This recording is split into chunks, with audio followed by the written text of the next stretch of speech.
Where'd that intro go?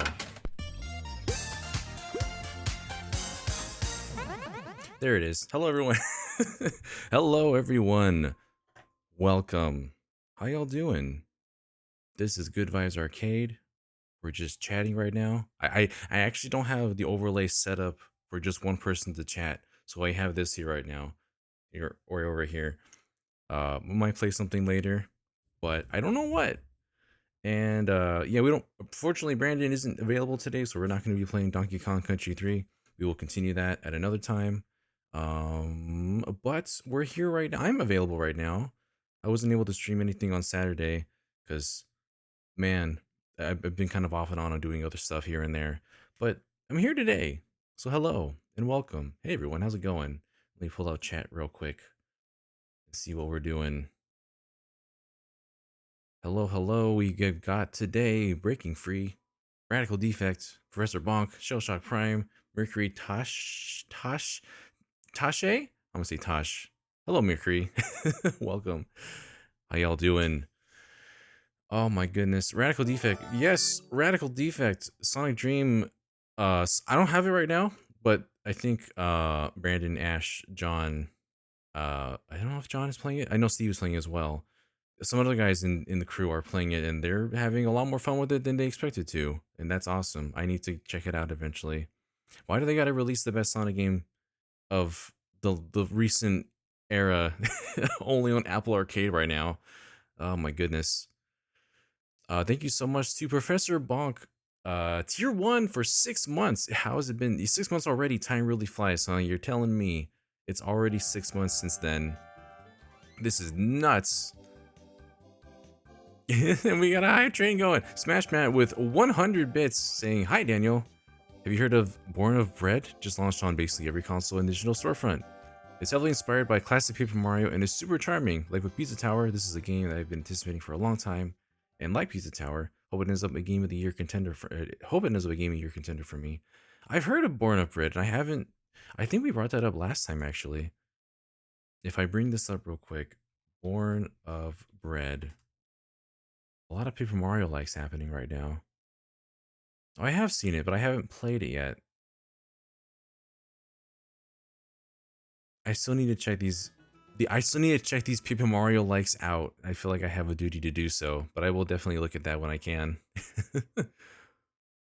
Oh my goodness! Hello, everyone. Everyone's popping in right now. Leo's saying, speaking of Brandon, I owe him bits after a bet we had, so I'm going to pay up now. Oh, that's what the 300 is for. Well, thank you so much. I'm not sure what this bet was or if I was here when this happened, but thank you. I will pass the message to him once he makes his next appearance. Hello to Stacy UK. And hello to Kirby is also here. Thank you all for being here today. It's been slow going for me lately, and I needed to pick me up, and chatting with you all already makes me feel a little better. Sherman is also here as well. Hello, hello. Vedron is here. Doing all right. I'm surviving. It's the end of the year, and there are certain stresses that come with the end of the year, but we're taking it a little bit at a time right now. We're getting through it. Radical Defects saying, glad to hear you're not allowed to feel bad during your birthday week, yo. That's right. Saturday's my birthday. I have forgot to bring this up. It's gonna be on a Saturday, so I'll be able to do something hopefully fun on here. Maybe with friends, maybe I'll just be here. Your birthday as well. Oh my goodness. Breaking Free's having first snow day over there. Oh my gosh. I don't know what those feel like. We're in California, so we're constantly just slightly hot or slightly cold over here.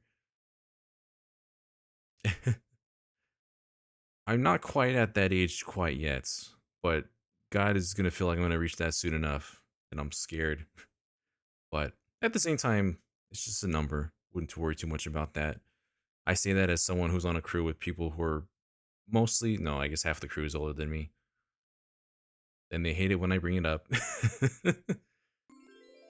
December gang in here. Thank you. Thank goodness. Glad to see more December games going on. Smash Matt gifted a tier 1 sub to Derek. All right, Derek. Now you got to show up more often. You got a gift sub on here. I'm gonna let him know. Oh my goodness. Sumo's asking, what are my dream announcements for Winter E3? Oh my goodness. I have to think about that. Winter E3 is tomorrow, y'all, isn't it? Gosh. I think we're gonna stream that. I don't know if we're gonna stream that on here this time. I think the guys want to start branching out and not just streaming just on YouTube. We might be streaming that on Twitch, but we're gonna be telling people, well, day after tomorrow, right? The 7th. I keep forgetting if today's the 6th or the 7th. So day after tomorrow. Regardless, I think we're gonna be doing that instead of YouTube. I need to ask them to super confirm that, but I think we'll be here instead, which is gonna be weird because we haven't really done anything like that in a very long time. But a dream announcement. And also thank you. Goodness. Thank you to Shellshock Prime for the 100 bits and Smash Matt for the 300, getting us up nearly to level 2. Oh my goodness. Thank you so much. The high train is going right now. There you go. Very much appreciated for that push to level 2. We got Luigi hyping it up here. Johanna saying also, congrats on 145k. Yeah, we just made 145k. I wonder if through all the stuff we're doing for the end of the year, game of the year stuff, game awards, all that, if we can possibly make it to 150 by the end of the year. Who knows? Maybe. That'd be awesome. It's been a little bit slow going as far as our sub count has gone because it feels like it's been forever since the 100k, but we're gonna get there eventually. Definitely get there. To go back to Dream announcement for that, Asherman is saying probably any kind of Nintendo announcement, but honestly, they don't really have any other presence there unless it was Smash Brothers or unless it was like just a sizzle reel portion to have an ad in the middle of the show. And so I honestly don't know if we're going to see anything from them there that's super big or anything, like no world premiere. Even though I believe they are also killing the world premiere bit, which is unfortunate because now I can't see my crew have a shot every time they hear world premiere. And breaking free as well with the 100 bits. Thank you so much. Y'all are too generous today. And I'm not even doing anything yet. We're just chatting. I think I mentioned earlier, for those who weren't here, we have the new layout, and I somehow didn't get around to doing this layout with the single person or the 2-person discussion. So we're kind of just here right now. I should probably play something in the side. Who knows? But Vedran is saying Metroid Prime 2 HD. I don't know, man. Like, I of course I want that, but I wonder if they're gonna even go through the whole trilogy before we get to Prime 4. Like, I feel like Metroid would be one of the bigger announcements because it's very much more, what's the word? Like, it's more oriented to us in the West because Japan isn't really as interested in Metroid as much as other territories are. So that does seem like a place that we would see that, but I don't know if we'll actually see it. Uh, Nintendo is very much reserved for their own events for announcing these things at this point. But yeah, that's probably the most likely thing of anything that Nintendo is probably Metroid Prime. But whether that happens or not, gosh, yeah, it is so up in the air right now. The first time chat from Dylan VO. Hello and welcome. We're just chatting about, you know, I guess right now possible awards for the Game Awards at the moment and what we're gonna see there. Oh yeah, we're gonna see a lot of them rootin', tootin', shooting games. That's for sure. I don't know what in the world we can expect other than, you know, these world premieres, but I don't know what. I'm so bad with these kind of predictions and such because it's so much more westernized oriented and focused that it's hard to tell. Like, we're probably not. I think that's probably where they were supposed to announce Grand Theft Auto, but but it kind of got leaked instead. So I'm not sure. Um, we'll probably see something on Final Fantasy Rebirth. It's probably not going to be anything super new or something. I don't know. I feel like we'll see something on that. Will it be a new trailer? That one's being super. It's so close now when you think about it. It's just a few months away. Um, Now I'm thinking of Final Fantasy. Final Fantasy. Oh man, they're also the Game Awards, huh? Final Fantasy 16. Did anyone else ever even play Final Fantasy 16? It felt like that game came and went very quickly because of everything else happening at the same time.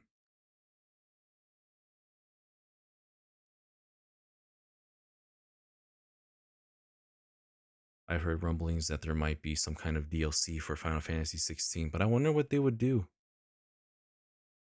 I love that they focus on other stories, not just Clive. But I've heard here and there might be something on that. Who knows? I enjoyed Final Fantasy 16. Got a bit long in the tooth the longer I went because the side quests pretty much they felt so mandatory that I kept ignoring the actual game a lot of the times. Especially towards the end. You get so many towards the end. It's insane. And thank you all for the level 2 hype train. We're going strong today. I didn't even realize I was Twitch colored today. I'm just purple. Got my Kirby shirt on today. We have Vedron. A lot of the side quests were just kind of go here, do this, come back, and then it just kind of did whatever. Congrats to Smash Matt for being our current hype train conductor. You have led us well. Thank you for your service today. Oh man. What did you all vote for game of the year? I'm wondering. Can we is voting closed? I wonder. Can we look at that right now? I'm going to open up another browser. Hold on. Cuz don't they close the day before? There might still be time. Hold on.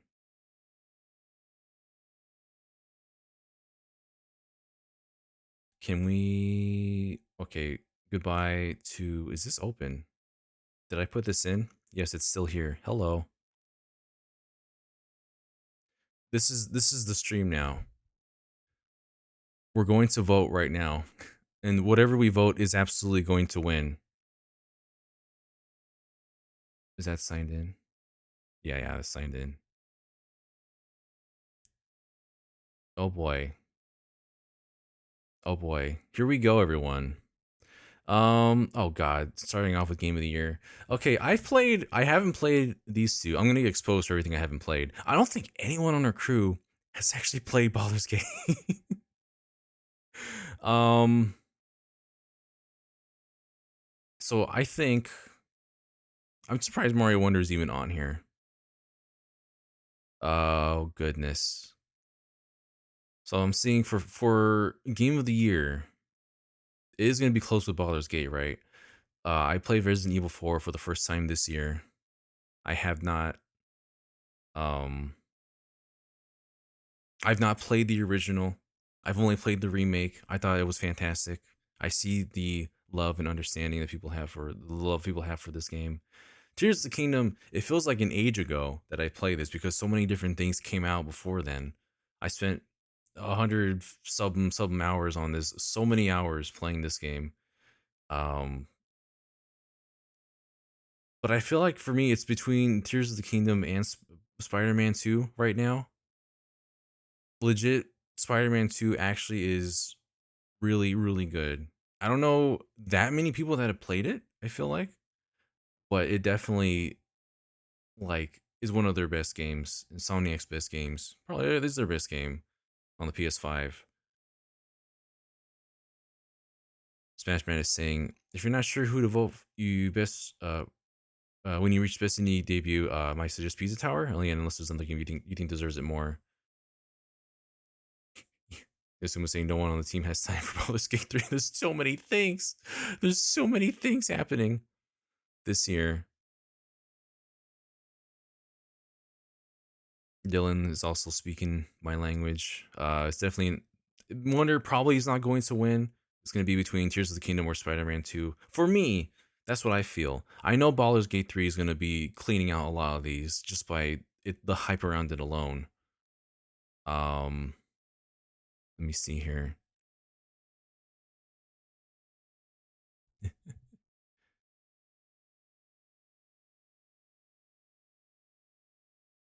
Oh, we can sing. I hope I can pronounce this right, but AJ Red is also first time chat. Hello, welcome. Saying split between Baldur's Gate 3 and Spider-Man 2, but it's a tie race between them and Zelda and Alan Wake.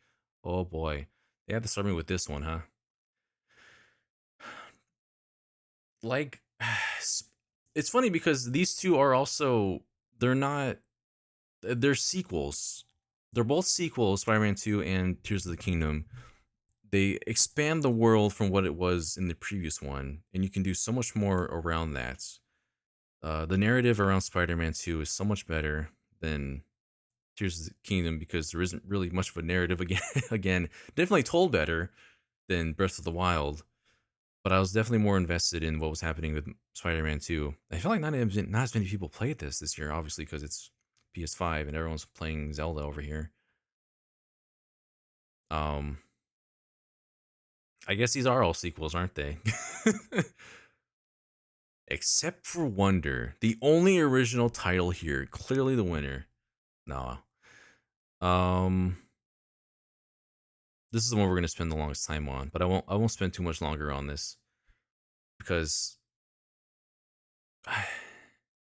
the technical prowess of Tears of the Kingdom is still very impressive. Fitting all that into one Switch game is pretty insane. It's pretty wild, honestly. But then what the amount of things that Spider-Man 2 also covers is insane itself. Like it's such a proper sequel, taking things that we've seen in Spider-Man 1 and also in Miles Morales and just bringing all that together, expanding what we know from those characters, continuing the stories between those characters or both of them concurrently, and then the whole story with Venom and all that is also, man, I beat that just the other day and it was a ride.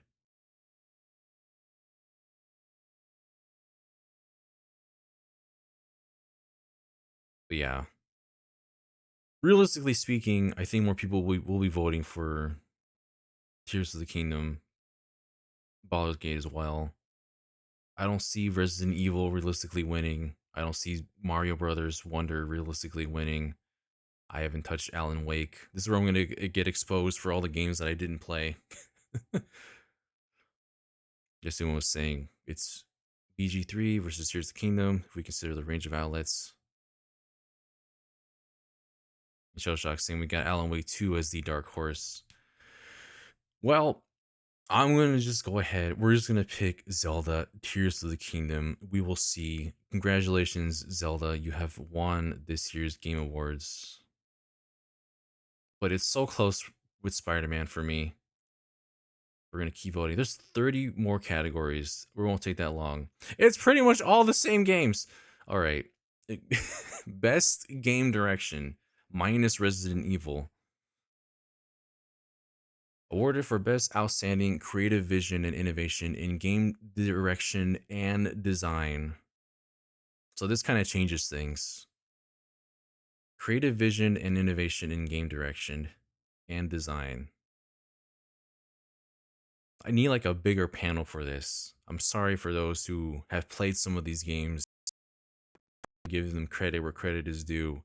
But honestly, that's every single person in the Game Awards. That's why Game Awards shows are kind of rigged to begin with because not everyone has played every game. It's more so the popularity contest that wins, or the most popular ones that win this popularity contest. I'm just like, hello, Alan Wake, you're still here.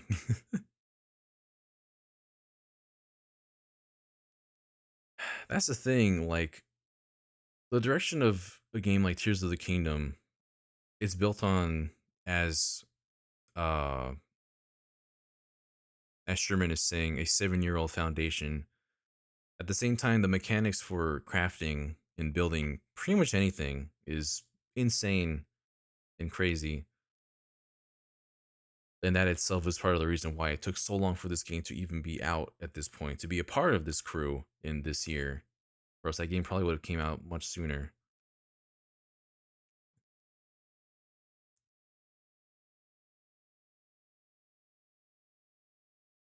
Like, I don't know.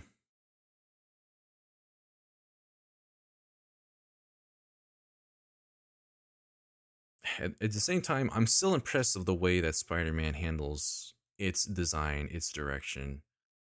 Um, it's kind of a different topic entirely, but also the haptic feedback. Like the entire game lives around that haptic feedback. Every motion that you do, every step Spider-Man takes, you feel some kind of response to it. Every hit, every type of hit, whether it's like an actual punch or Miles using his venom powers, electricity, and also just its ability and accessibility, or its accessibility and other stuff as well. Which I don't think many other games, Nintendo games, just don't really live for accessibility, unfortunately, unless it's another hand putting their mark on it, like Retro Studios with Metroid Prime Remastered. But yeah, Brandon Bovia, hello, good afternoon, Brandon. What do you think is the winner for best game direction, awarded for outstanding creative vision and innovation in game direction and design? We are deciding the winners today, 2 nights before the Game Awards actually happen. Um, are they in alphabetical order? I guess if you count Z for Zelda, then perhaps. Oh, actually, I'm just looking at this as it is now. I'm thinking of alphabetical orders, but let's see here.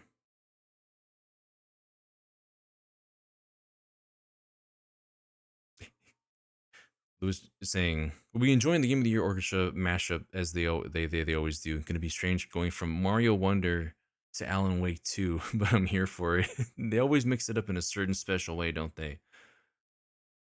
I want that flower on stage humming the main theme of the first couple of worlds for Wonder.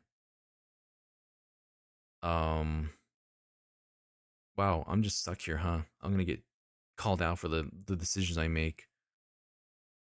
Best game direction. Oh, innovation in game design, game direction. It's so funny because honestly, Wonder does it pretty well with its crazy out of its off the wall Wonder effects, its actual new art style that looks a lot more creative and expressive. But yeah, we'll I'm gonna choose this one in a second. Thanks for joining, Vidron. You have a good one as well. Yeah, there definitely was. It's gonna be that flower singing, isn't it? Um, yeah, we'll just pick. Well, we're just.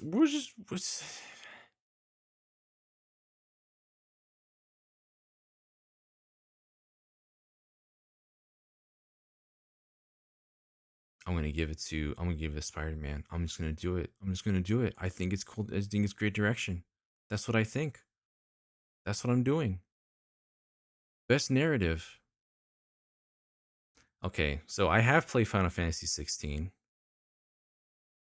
I never got into Cyberpunk. I had the initial impression of that game being unfortunately rushed out, and it has redeemed itself, as I've heard from many people, but I have not gone into that. Outstanding storytelling and narrative developments in a game. Um, I do think it's really cool that Final Fantasy 16 goes from so many different points of a person's perspective, from his young adulthood to being an adult in a world that's completely flipped on its head, and then in a, kind of another half of a time skip to go even further into his life after certain events happen, and like I don't know. It's the most Games of Thronesy style game of game I've played. The most high fantasy I've played. It feels like more of that Western influence that I've seen in so many other games. But I don't know. I think it kind of drags on a bit too much. Narrative and storytelling and narrative development. There are parts I like about it a lot, but man, the story kind of goes up and down in waves. Like there are times when you're supposed to go to the crystal, and when you approach said crystal, the story really picks up. Everything is like on top. The fights against the icons are some of the most insane over the top events you've ever seen in anything. But but yeah,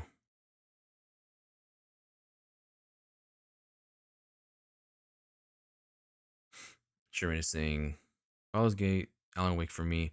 Alan Wake's story was so cool and done in a unique way, but Baldur's Gate thought out every option and branching path to make the story feel special and unique for each player who plays it.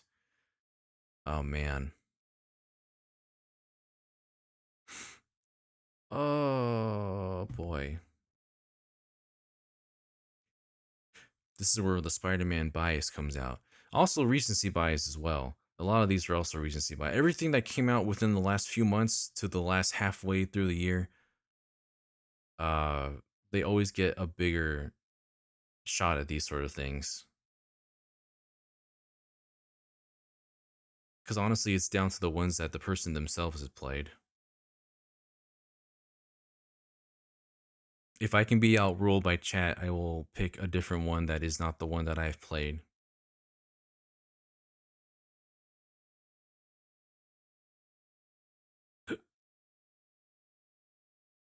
Brandon's played Alan Wake, so if only he was here right now. But he's busy being a father. So then what do you think, everyone? Is that what you feel? Do you feel it's Alan Wake? Shellshock can't vouch for any of these. I feel that. If I can't vouch for like half of them, I feel like my opinion is invalid. We're going by the ones that Daniel has also played as well.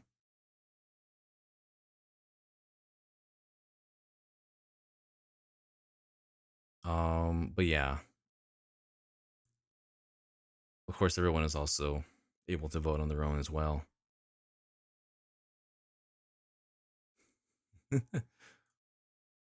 I will choose the narrative I've seen in Spider Man. Best art direction. Got some variety here. Got Hi Fi Rush is here. I am going to play Hi Fi Rush this week. I'm going to finish playing Sea of Stars very soon. And I'm going to play that because I want to be able to have that on my list for this on my list of games to at least get out to and play before the end of the year. Gotta get that. I have that on Game Pass. So, but art direction, my gut is just saying, funny enough, Mario. I know we've done art direction for Zelda this way before, but but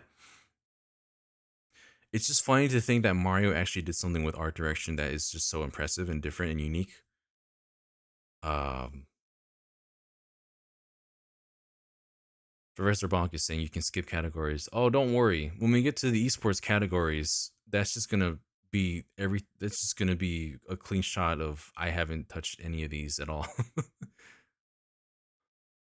um, I'm curious to think what everyone thinks about best art direction for outstanding creative and or technical achievement in artistic design and animation. First time chat from Gamer Guy saying for the animation alone, Wonder has my votes. I definitely feel that as well. Like I know Hi-Fi Rush has like that Saturday morning cartoon vibe that is really pleasing. Like that kind of cell shading is super pleasing to my eyes. But at the same time, Mario Wonder does things that I don't think we've seen any some Nintendo games just have not done. So honestly, we can just give this to Mario Wonder. legitimately deserving of best art direction, in my opinion. Best score in music. Oh boy, you're gonna have to help me with this one. I love that Tears of the Kingdom is here, and it's everything has their proper credits. Composers, all the art audio directors, and then we have composed by Nintendo Sound Team. This is where we're gonna get salty of why certain games aren't on here, like Octopath Traveler 2 for sound. Why is Zelda here? Zelda, most of the songs you hear in this game are from Breath of the Wild, and at the same time, it's the same thing as Breath of the Wild, where there are moments where the music just doesn't play. You're mostly remembering the main theme.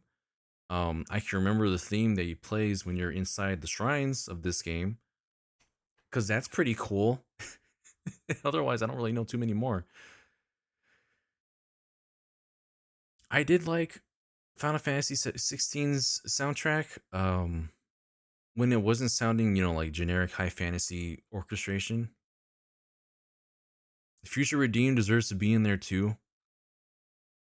That battle theme, some of the remixes that you hear from other Xenoblade games, also fantastic.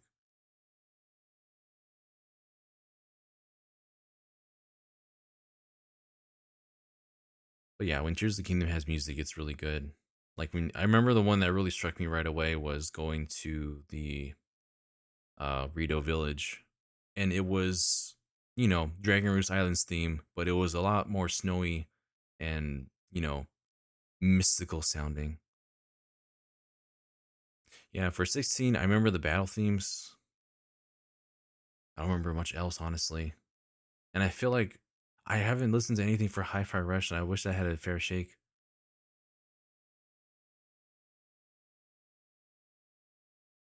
But yeah, I think for what it's worth, in Final Fantasy 16, when you're fighting the icons, it is so booming and chaotic and crazy. I do think that one has this has some great ones. The Alpha Line is asking if I ever did check out Advance Wars OST. I did not. I'm sorry. It's so funny. I was there. I was ready to play Advance Wars on the original release date, and then it got pushed back so far, and it got pushed to a place where I haven't been able to jump back into it with enough time. If it was last year, I would have been able to do it. But Professor Bonk saying 16's music is made by the guy who composed Mario Hoops 3 on 3 is my favorite thing to say, to be honest. Oh my gosh, that's hilarious. I still remember 3 on 3. You know what? I'm going to give it the 16. We're giving it the 16 right now. Regardless of everything else, we're going to move on. We have so many categories to go through. This is just a stream now, I guess. Best audio design, recognizing the best in-game audio and sound design. So the actual sound design itself. Audio and sound design. Hmm.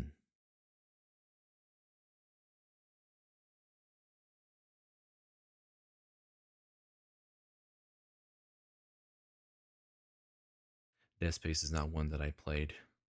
But I feel like, for some reason, I feel like it's going to be between ones that I haven't played. Otherwise, it'd be Resident Evil 4 for me. Oh no. Chat is all split now. What'll I do? The chat is split.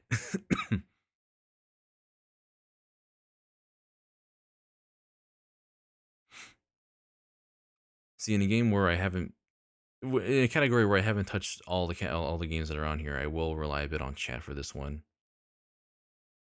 First time chat from Mike Clark, WWE, saying, "Hope Tears of the Kingdom will win Game of the Year for 2023." It's definitely in the running. I could definitely see it happening. It has a pedigree with Breath of the Wild. You could definitely see that happening with Tears of the Kingdom as well. Go to CoinFlip webpage and leave it to chance. I don't want to show too much Spider-Man bias, but that does have some pretty fantastic sound design. Every little bit has great.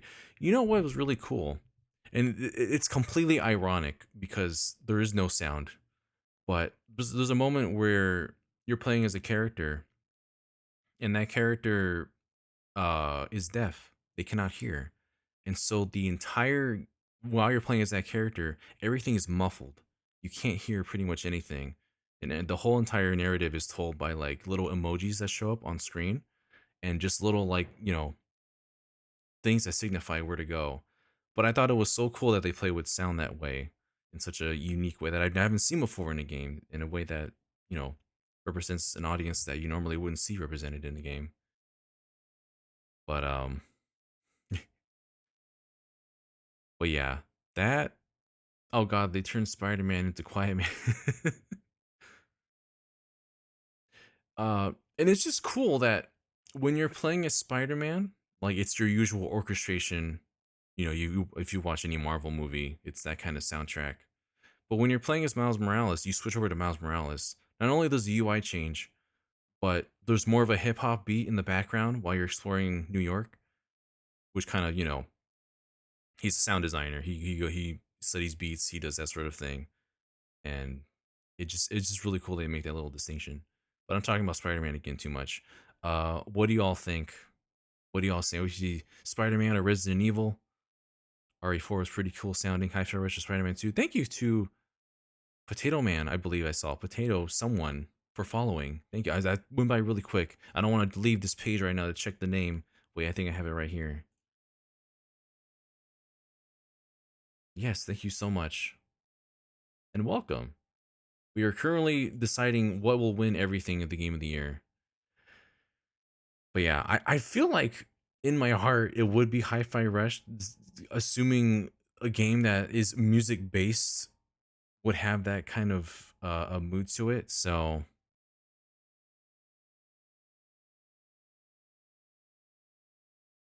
I'm gonna go with what Chad has been telling me.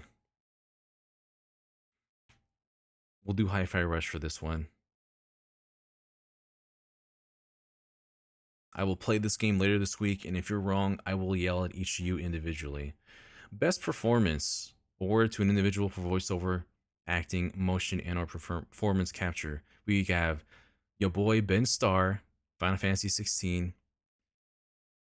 Cameron Monaghan from Star Wars Jedi Survivor, Idris Elba from Cyberpunk 2077, Melanie Liburd from Alan Wake 2, Neil Newbon from Baldur's Gate, and Yuri Lowenthal from Marvel's Spider-Man 2. Now, I know it's gonna be more biased again, but legitimately, I'm gonna say it's Yuri Lowenthal. This is one I'm not gonna budge on this one. If you played Spider-Man 2, you know that his range goes through the entire gamut in this game. And he's been such a good performer since the early days of me playing my favorite Tales game, Tales of the Abyss. The main character of Tales of the Abyss. It's just so funny that he's come so far with this sort of thing. Um, Real quick, Sonic Joe saying, if you did 200cc for 48 races of Mario Kart 8 Deluxe, how many miles would that be? Be approximately 200cc for I mean, I guess the speed wouldn't matter because you're still racing those amounts. It'd be like we're gonna be running like 125 miles, depending on what courses you're on. I guess it depends if you like do 8 laps of Baby Park versus one Wario Mountain. I wonder how long that would be. But yeah, Yuri Lowenthal. I'm gonna say his Spider-Man is fantastic, especially when he has the symbiote, the anger that he has in the voice. And for those who don't know, because I think this is the coolest thing ever, um, a lot throughout the game for Spider-Man and Miles, for Peter Parker and Miles Morales, um, you're chatting with people on like your phone, and so you're spending a lot of time swinging through New York while chatting with your friends, with Genki, with MJ, and so forth. And if you're sitting still, if you're just perched on a ledge somewhere or you're just walking around the city, he'll talk very casually, very much like I'm talking to you right now. And if you're swinging through the city, those same lines will be with a bit more, like they're like you're extending yourself because you're swinging around. You're focusing on swinging up and down with the motions, and I think it's really cool that they did two takes for every line where you're in the city. One that's like just normal speaking voice, and one where you're kind of just having that exertion in your tone, and that's a mark of a really cool voice, a really great voice actor. But yeah, Yuri Lowenthal, if that doesn't win, I'm gonna cry. I love you, Ben Starr. I almost met him. I saw him across a bar when we were at PAX West, and I love his skits that he's done with other voice actors, like for the voice actor for Sid, and just other silly things like voicing Mario. But I gotta give it to Yuri. But yeah, innovation in accessibility, recognizing software and or hardware that is pushing the medium forward and adding features, technology, and content to help games being played and enjoyed by an even wider audience. So we've got Diablo 4, Forza Motorsport, Hi-Fi Rush, Spider-Man 2, Mortal Kombat 1, Street Fighter 6. There are so many people I know who have gotten into Street Fighter 6 and that can play it because they have those simplified controls, which I think is really cool. Um, there's so many different there's so many varying skill levels that can play a game like Street Fighter 6 because of that. And I think it's really cool that you can choose either or. Like you can still play simplified but also control it as if you can try out the advanced options as well. So I think that's really cool. Um games like games by Insomniac like Spider-Man 2, they always have such a plethora of different accessibility options for color blindness, for visibility, like changing the text size is a really easy one, but things like that, like having your character be a specific color so you can see them if you're a certain specific color with color blindness, it's always cool. But yeah, I don't know. I want to give more credit to Street Fighter 6 because it's just much more accessible than other fighting games I've seen.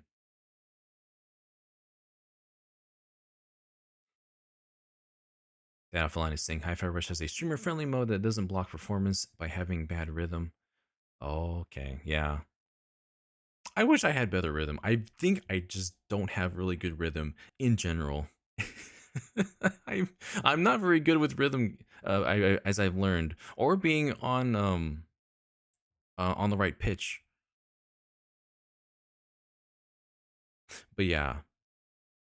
Oh, that's the other thing, Simo. The one with sound. That's also super impressive. But yeah, I'm gonna go ahead and pick Street Fighter 6 for this one. I think that was very well done. No Just Dance for me. That's right, Breaking Free. Games for Impact.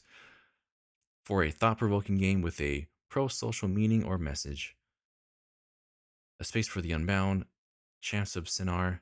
Goodbye, Volcano High. Chia. Terra Nil. And Venba. Venba is here. Of these, I'm most familiar with Venba. I know a lot of people were talking about Goodbye, Volcano High as well. But,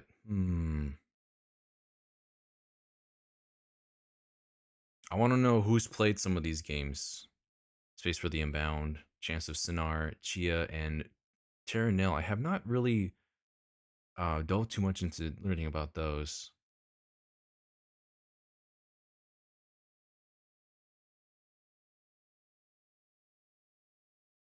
Yeah, I thought Zenith is saying, not just because I'm most familiar with it, but Venba is really cool because it does involve, um, I guess, you're a young child growing up with a Middle Eastern background in your family, and you're trying to learn dishes from that family.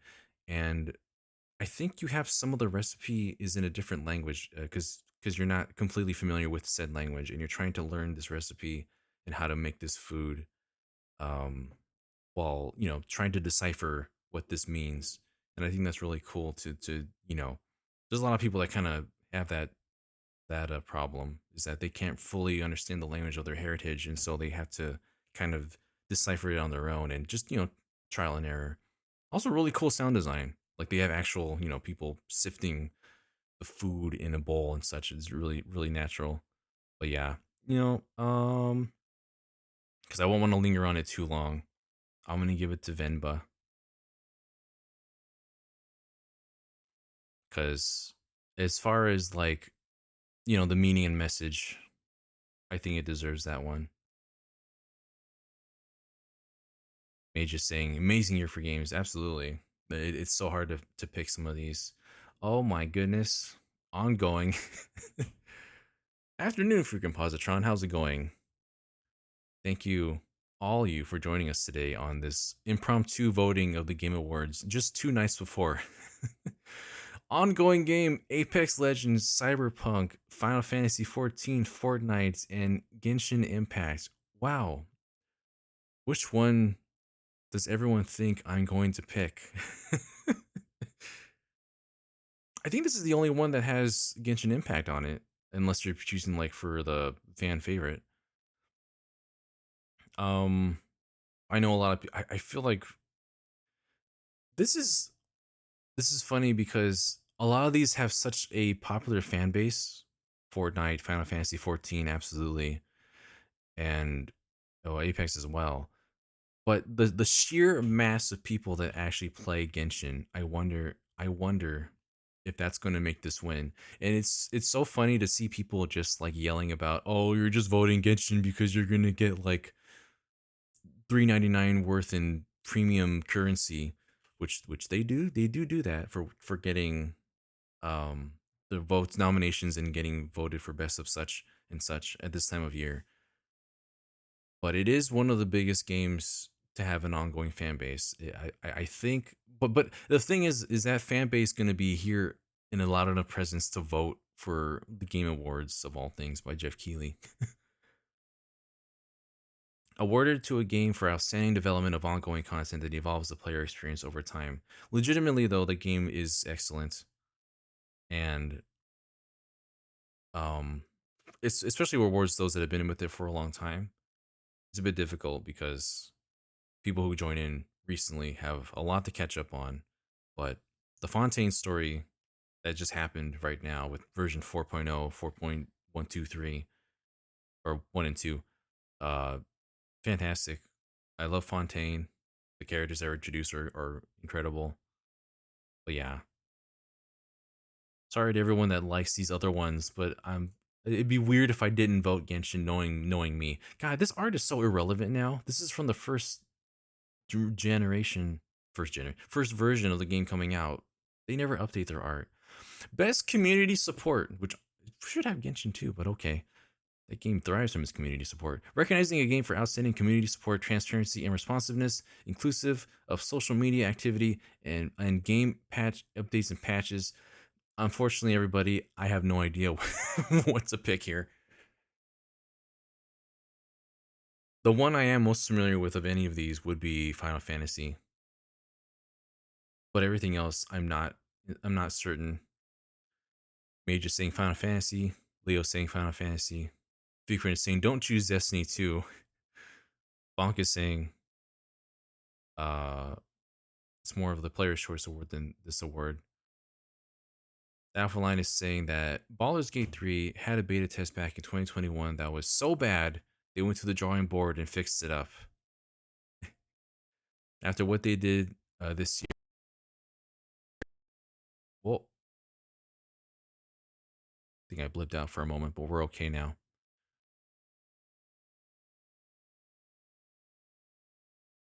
Oh boy.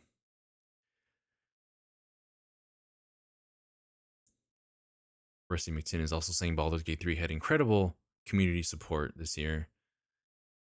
Baldur's Gate 3 was in early access for 3 years before it was actually released, huh? That's amazing.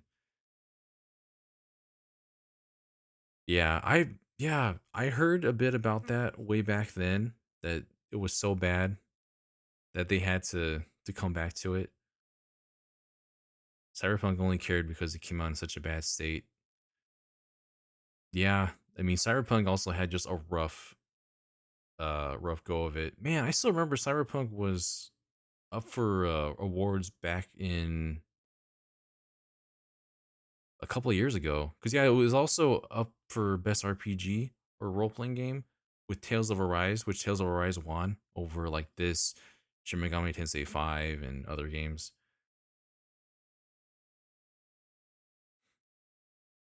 I'm learning a lot today, or at least I'm being refreshed about a lot today. Thanks to you all.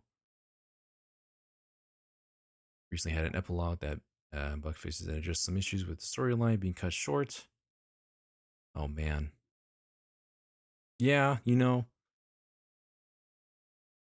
we'll go ahead. We'll say Baldur's Gate 3.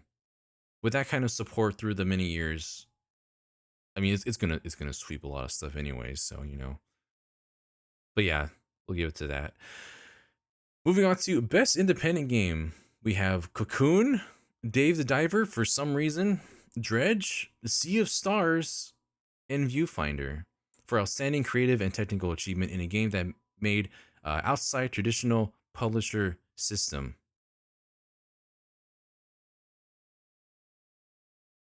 Dave Diver, for as great as the game is, I wouldn't.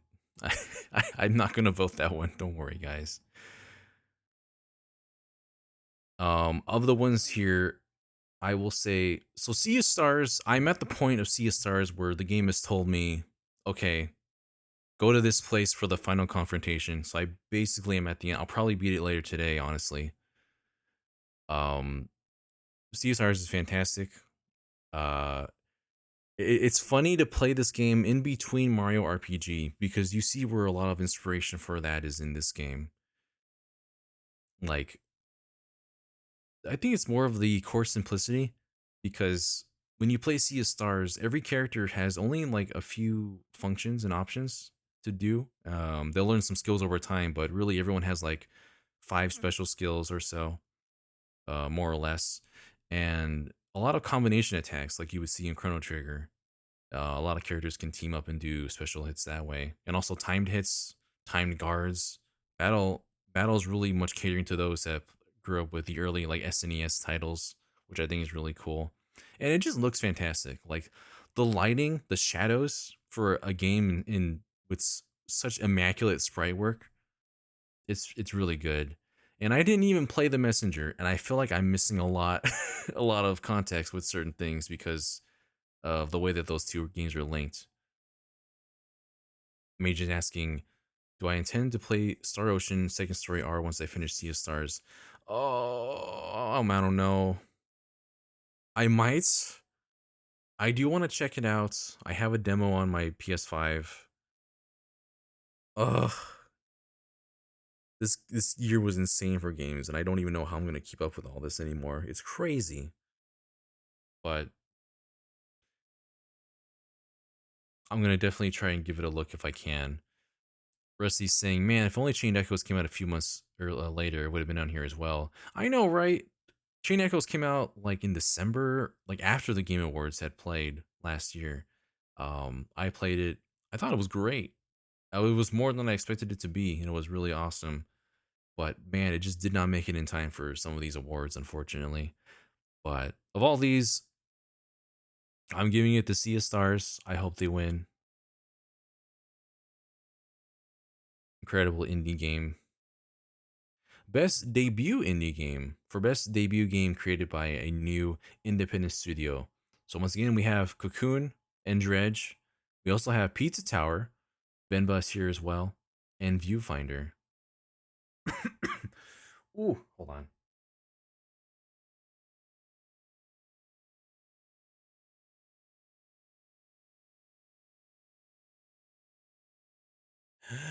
Ooh. Bum, bum, bum, bum, bum, bum, bum. Frequent is saying, I haven't played a single one of the games from the last category. Just want to make sure you know to vote Hades 2 next year. Don't worry, that will be on the radar.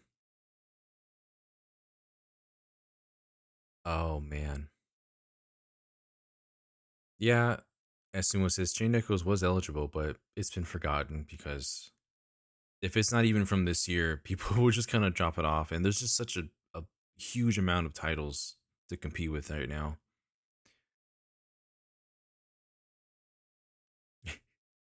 Silk Song not on my watch. Oh, Silk Song, where are you?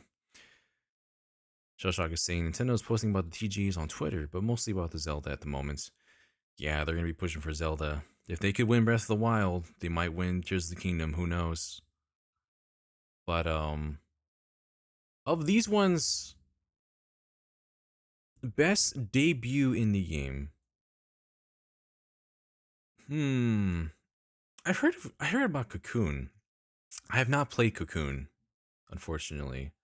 There's other games I should be more familiar with, obviously, but I haven't really been able to touch down on those.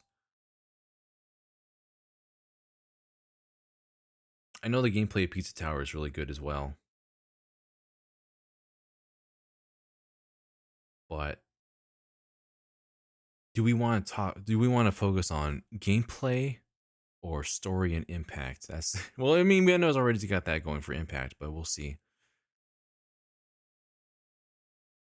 But yeah, if we do Pizza Tower, that's mostly because of what I'm familiar with in Wario games, Wario Land specifically.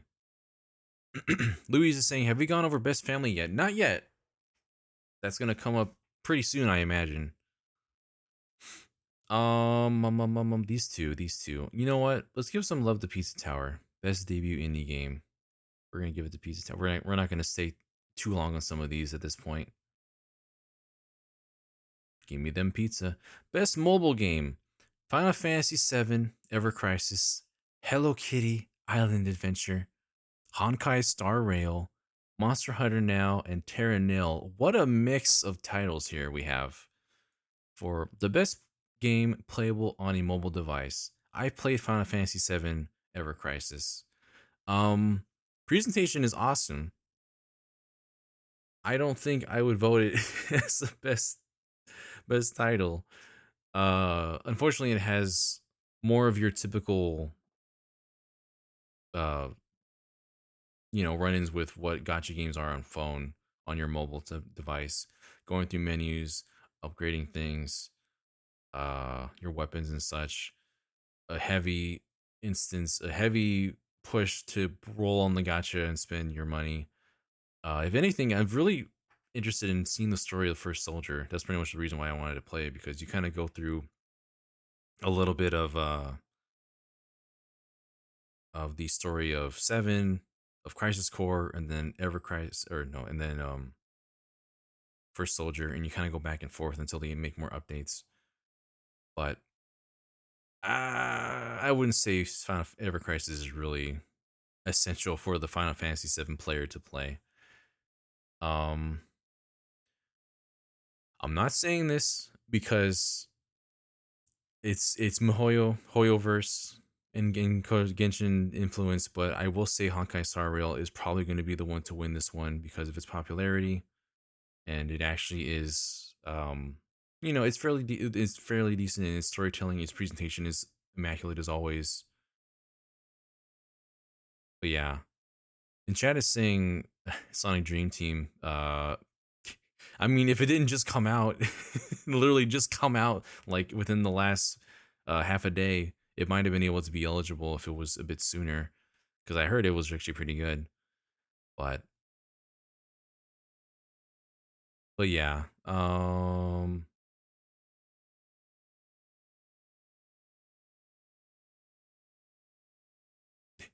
Mihoi Minoyoverse. But yeah, I mean, gotcha with all these.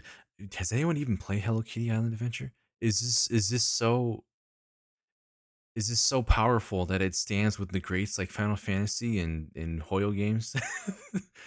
Sorry, Brandon, we're not choosing Monster Hunter now. I'm gonna choose Star Rail. I hope Hello Kitty sweeps it. I want to see it happen.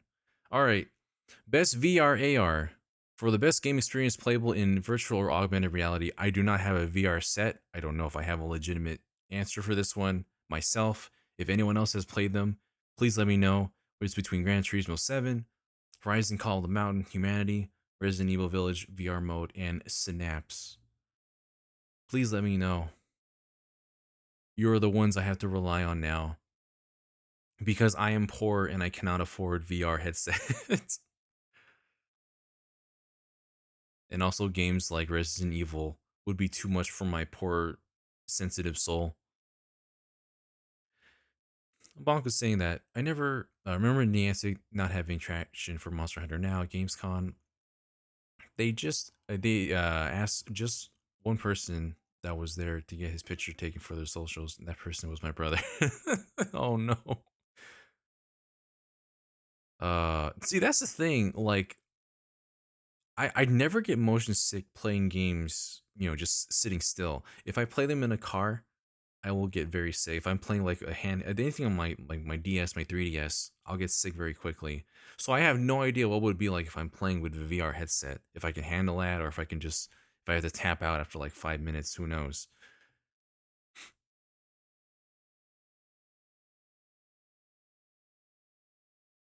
Hmm.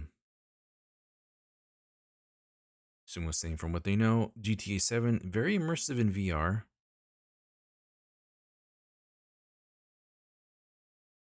I've heard things of I've heard things of Call of the Mountain.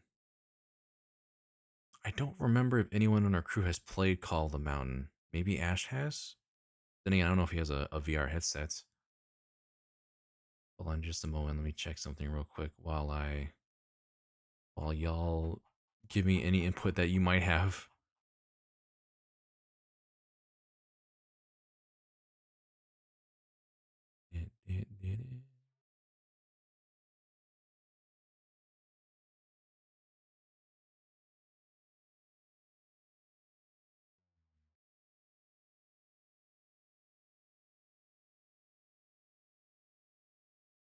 Okay.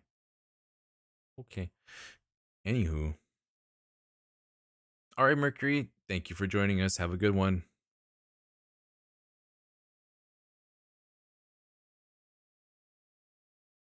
Professor Bonk is saying, didn't Steve review PSVR 2? Call him out. I think it's with it, right?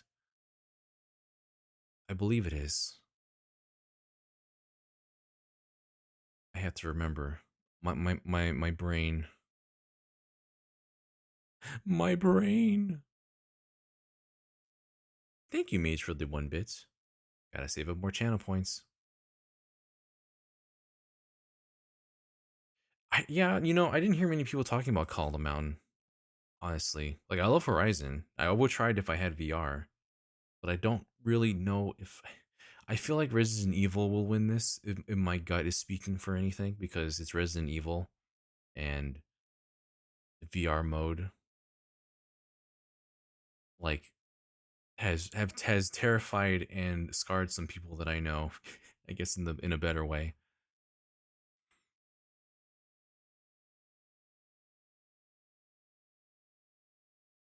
How far does RE8 go in VR mode? Oh, I wish I knew. As I mentioned before, this is where all of my inexperience and my credibility goes down for games that I have not played this year because there was so many things to play.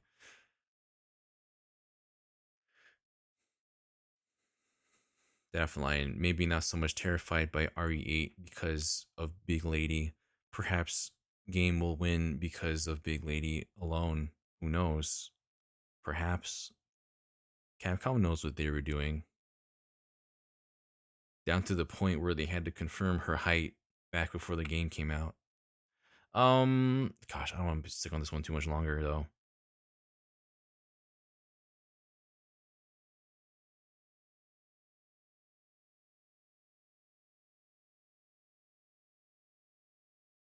She did win best performance. Okay, so C did play the game. May just saying, what's sad is it didn't come out this year. I mean, RE Village was out last year, I believe, non VR mode. Yeah, that's the thing. Like, I don't really want to count Village because it's just adding VR to the game that was already made and established, right? But then games like Gran Turismo would have already. That wasn't released last year, was it? That was this year. I'm losing track of everything now. Losing my mind. Losing my mind, guys. I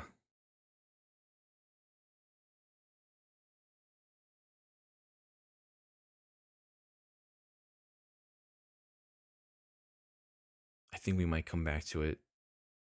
If we believe we have a solid answer, we'll come back to it. Because VR isn't even in my wheelhouse, so you know. Best action game: Armored Core 6, Dead Island 2, Ghost Runner 2, Hi-Fi Rush, Remnant 2.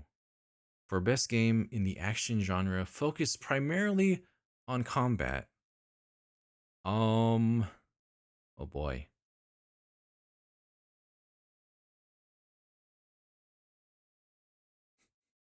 Look at all these twos. Look at all these sequels. And yet I think it is between probably Armored Core and Hi-Fi Rush.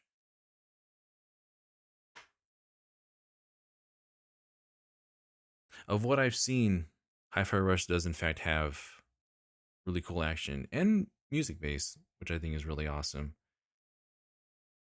It's also the one that I'm most familiar with on this list, so Lose the Sage would give it the Hi-Fi Rush just because I feel like should win something. I know, right?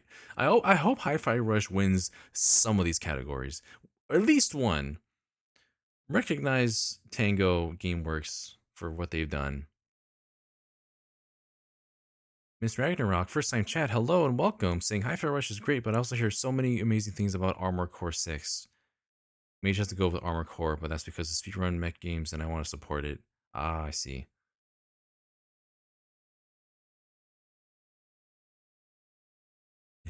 It'll probably win Best Music over 16 for a real upset. I'm going to go ahead and pick Hi-Fi Rush. I'm going to give this game its support. Its due support. Best action and adventure game. Okay. For best action adventure game combining combat with traversal and puzzle solving. So you're adding puzzle solving to the category. Okay. Combining combat with traversal and puzzle solving. Alan Wake 2, Spider Man 2, Resident Evil 4, Star Wars Jedi Survivor, and Tears of the Kingdom. I have to keep scrolling down to make sure I'm not missing anything. Mr. Ragnarok would also give Hi-Fi Rush best sound design over music. Yeah, I believe so.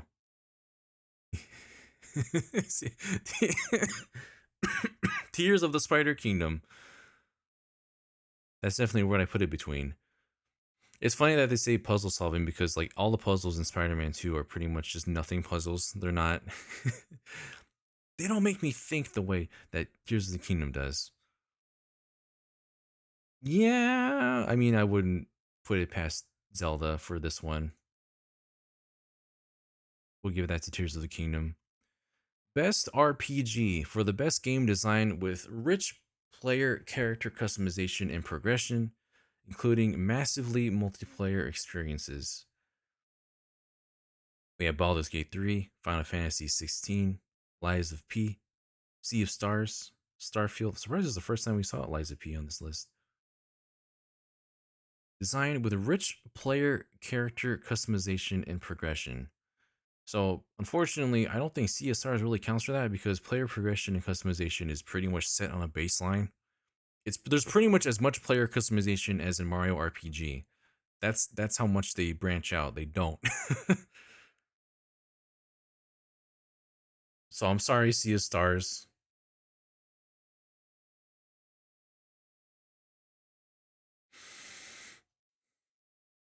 There is a lot of customization with, I mean, you're just basically customizing Clive and only Clive in 16, but I don't want to be like, I don't want to undersell what Baldur's Gate probably has accomplished as well.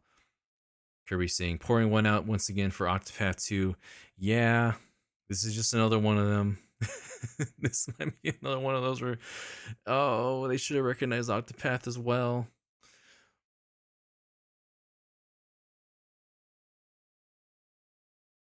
Percy saying,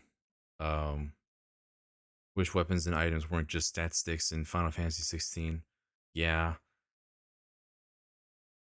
Mario RPG isn't here either. Yeah, I think Mario RPG just wasn't able to make it on there. Fire Emblem Engage isn't in this one, but it is somewhere. Yeah, of all these, I'd be a fool to say wasn't Baldur's Gate 3 for best RPG. So go ahead and take it, BG3. Take it from me. Best fighting game. Oh boy. We've got God of Rock, Mortal Kombat 1, Nickelodeon All Star Brawl 2, Pocket Bravery, Street Fighter 6 for the best game designed primarily around head to head combat. I think it's funny how much better Nick All Star Brawl 2 is compared to the original. Because I think maybe if that got its fair shake at the first go around, there'd be a lot more talk about it. But unfortunately, this is also the same year that Street Fighter 6 came out for that game. Um, yeah, I'm pretty sure. I'm pretty sure it'll be Street Fighter 6 or a Luke carry the fighting game heads over here. Best family. We've made it to best family game. Disney Illusion Island, Party Animals, Pikmin 4, Sonic Superstars, and Super Mario Brothers Wonder.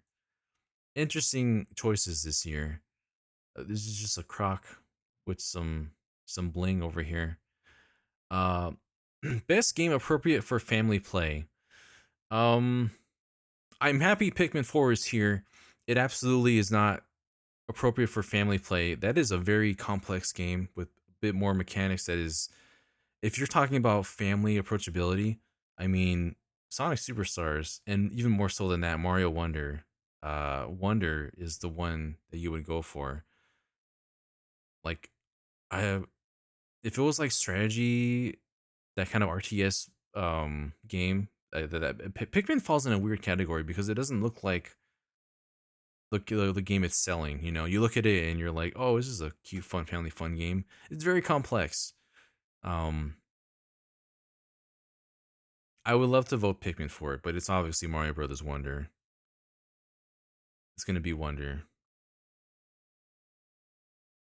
and I mean Illusion Island as well. I mean, even from just what I saw, it looked like a really awesome game. One of the ones that I still have to play as well this year, but appropriate for family play, irrespective of genre or I mean, irrespective of genre or platform. At the same time, like, yeah, it'd be between Mario and Sonic, and Mario is the one that the one that wins here. Unfortunately, not for online play because if you're unable to. I mean, couch co-op, it's really fun. I can even play this with my sisters and get the Mario Wonder.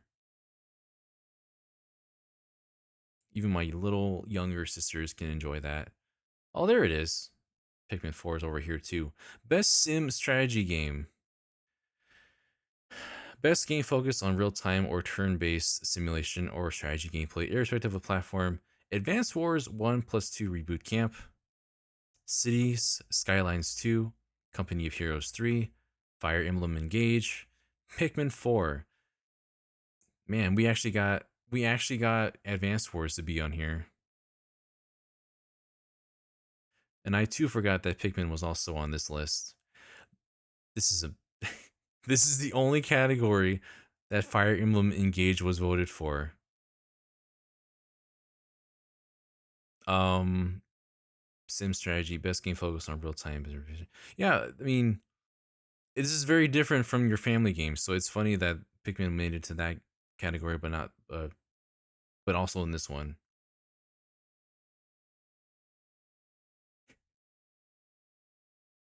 Nintendo games flooding the Sim strategy area here.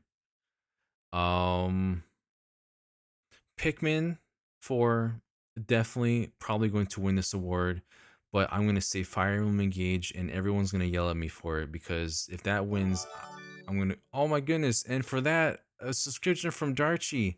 At tier 1, 26 months on a 26-month streak. Thank you so much and welcome.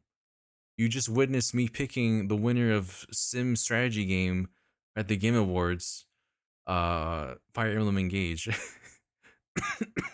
Which is funny because I'm gonna like probably pick Pikmin 4 as one of my higher tiered games this year. But you know what? Engage deserves the credit.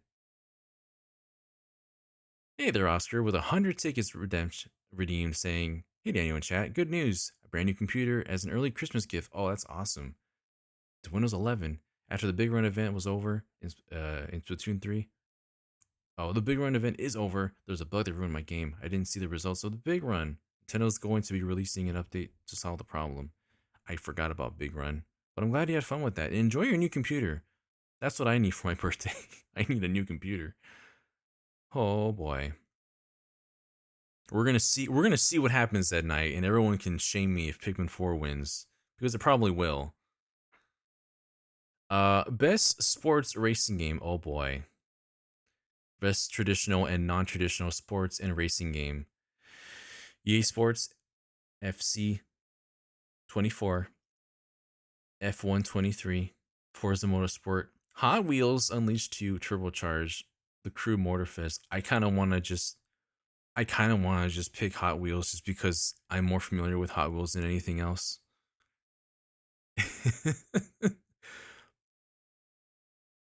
Also, Forza's um gets a lot of deserved attention as well. Forza Motorsport, Hot Wheels 2. Let's give it the Hot Wheels. Come on, Hot Wheels. Best multiplayer. For outstanding online multiplayer game, is this specifically on? Oh no, including co-op and massively multiplayer experiences, irrespective of genre or platform. Best multiplayer, sponsored by Discord, apparently. Thanks, Discord. Baldur's Gate 3, Diablo 4, Hardy Animals, Street Fighter 6, Super Mario Brothers Wonder. Now, this is quite a mix of titles here.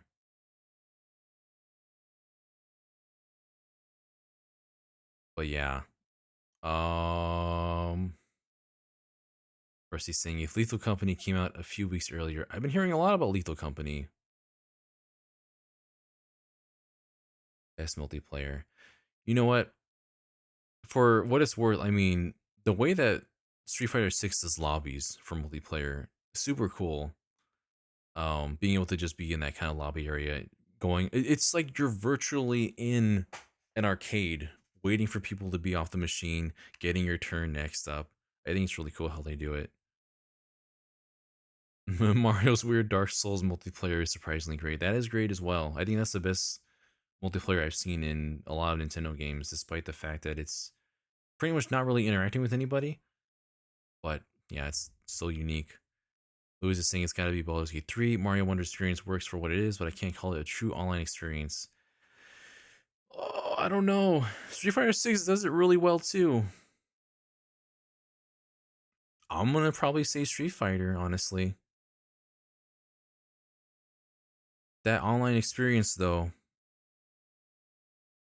very well done. You can't win everything Baldur's Gate 3. I'm sorry. I'm fighting against it with a quarter circle punch. Best adaptation. Recognizing outstanding creative work and that faithfully and authentically adapts a video game to another entertainment system. Alec and stuff is here. I'm sorry I didn't notice you early up in here. I'm so trying to get my brain wrapped around this. How you doing, Alec? Welcome. Oh gosh, did my computer just crash right there? No, I think we're good. Best adaptation between Castlevania Nocturne, Gran Turismo, The Last of Us, the Super Mario Brothers movie, and Twisted Metal. Alec, what are you up to right now? If I knew more, I almost wanted to. If I knew I was going to be doing all of this right now, I would have had like a small panel with me discussing this.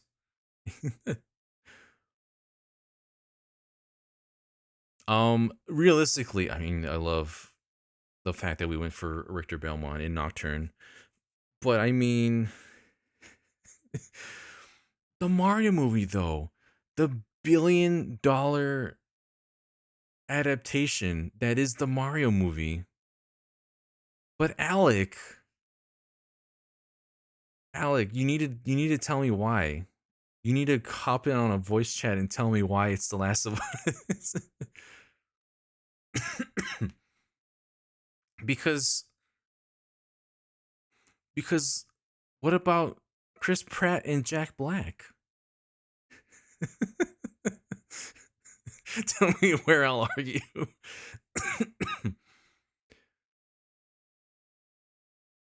Is your chat open right now?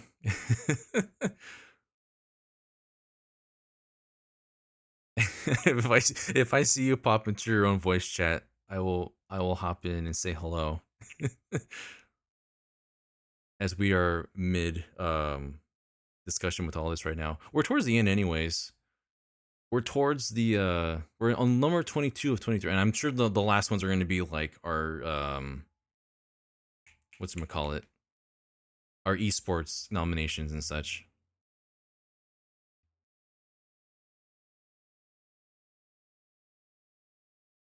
Oh, are you in recording room? Hold on, everybody.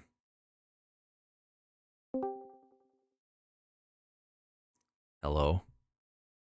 Hello, Daniel. Hello, Alec. How you doing? I'm good. How are you? I'm good. I'm glad you could join me today for this impromptu. I didn't even know I was going to be doing Game Awards stuff right now. How you doing? Oh, good. What drew you to the Game Awards? You haven't voted yet, or what? I'm voting at last minute, and I'm also doing it with my crew, with my crowd, and I wasn't sure if I would, because I love we were that. gonna do Donkey Kong with Brandon, but he's busy right now, and so I kind of had to just do something on the fly, and was like, oh yeah, the Game Awards are happening. I was gonna play Yeah. something. I don't know what to play right now, so I somehow ended up this deep in the Game Awards, and here we are. Hmm. Okay. I see. Can everyone hear Alec? Everybody, by the way, I hope so. just yell at me if you can't hear. Okay. Okay, you can be heard. That's good. I was on the Cool. topic of best adaptation right now, I see. and I can't I cannot lie that I haven't seen The Last of Us, so I'm sorry. Hmm. You Do you haven't seen it? No, I haven't. Why not? Cuz I haven't. I am a busy boy, Alex. Okay. Yeah, time to go to the movie theater and watch Mario movie, but oh man. All right. Is this a whole series though? It's like 7 episodes, I think. It's Okay, pretty short, all I things see. considered. It's only one season for now, Daniel. If you wait long enough, season 2 will be out, and then you'll have more stuff to catch up on. Can binge the whole thing at once, huh? Well, you could. I'll be there with you. I think it's that good. Have you seen Castlevania?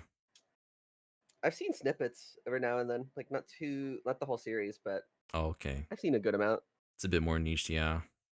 I Um, like the animation style, but the thing is I don't think I've played enough of Castlevania to really understand how well it adapts what is there mhm. normally.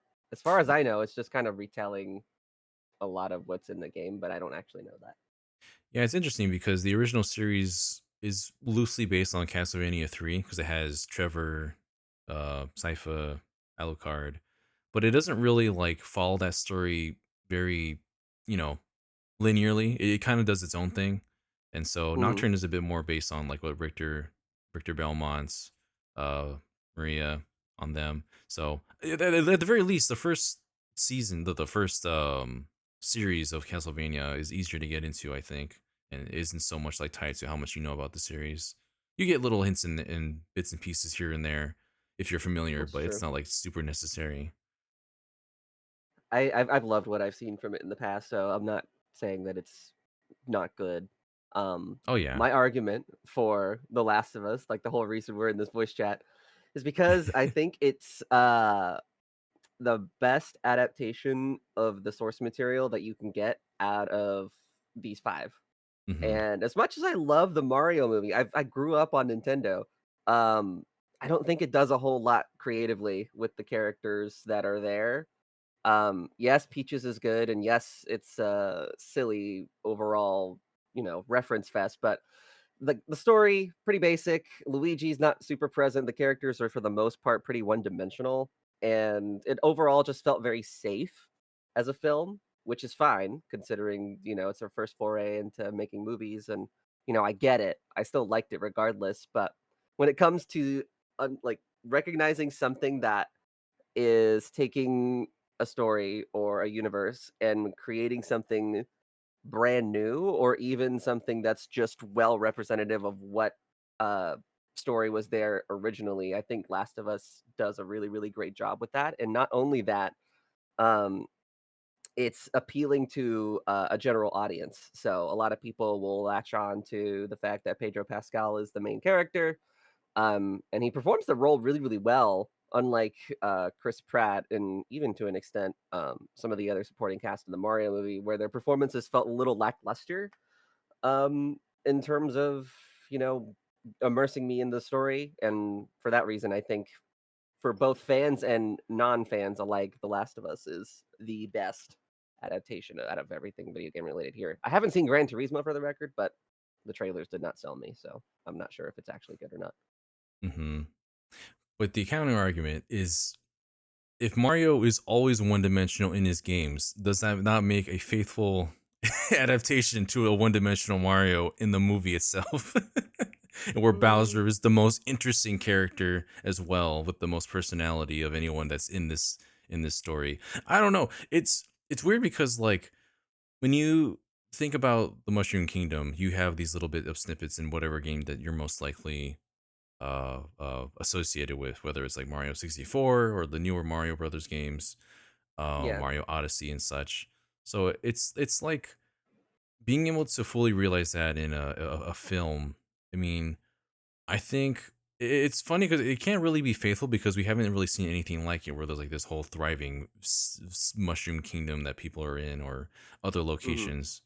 I guess some places that aren't even the Mushroom Kingdom, like Donkey Kong's little area as well, or Bowser's Castle. But yeah, I don't know. It's hard to like. It's where adaptation is really a loose term in this case, because it's like, what parts of this are you adapting that people are most attached to, that makes it um something that they look at it and they're like, oh yeah, I understand that reference from this game, or mhm, that source material. But at the same time, like, yeah, I know. I feel like Last of Us would have a more concrete, grounded way to adapt it, because it's just that one property, that one IP, and these characters have only been like in this one or two games, so it's hard to right, like. It's not difficult to stray too far away from that. But yeah, I think I know what you mean though. yeah. My counter argument to that would be, as established as it is that Mario is the Wahoo man that runs and saves the princess, and that's kind of it. There are characters that exist within the Last of Us universe that were also very one-dimensional. For instance, there are certain characters. I guess I'll just use their name. The character Bill Hmm. in the original Last of Us kind of played the role of like cranky uncle that yells at Ellie because she's, naive and young and not as quite experienced as he is surviving this whole zombie apocalypse thing. And he was only ever really on screen in the original Last of Us, like for maybe 30-45 minutes. Hmm. He was a very offshoot mission that you're running through a town and you see him briefly, and it's his character. He's a cranky guy, but his role in the Last of Us show is expanded upon to a point that he is actually one of the highlights of the entire series, because they took what was there and expanded upon it to a degree that he feels like a person and like his own character, and he has his own developed storyline that begins and concludes within this series that is never even present within the game itself. So I think when I say that the Mario movie is safe, I really mean that You have this really interesting universe with things that have power ups and things can be wacky and stuff like that. And it didn't really stretch the ideas in the fantasy realm to the degree that I wanted it to. Mario Wonder is definitely more akin to what I would expect from a Mario movie. It's wacky, it's weird, and it's still got that Mario personality to it, I think. And to see something like that adapted into a film would have been so, so cool. And maybe even give Bowser a little bit of a, maybe more of a role with like being a father, and exploring the dynamic between him and Bowser Jr. I mean, it sounds silly exploring character roles with effectively a giant turtle, but you know, the people that went to go see this movie, as ho hum as it was, I think speaks volumes to the appeal of these characters in general.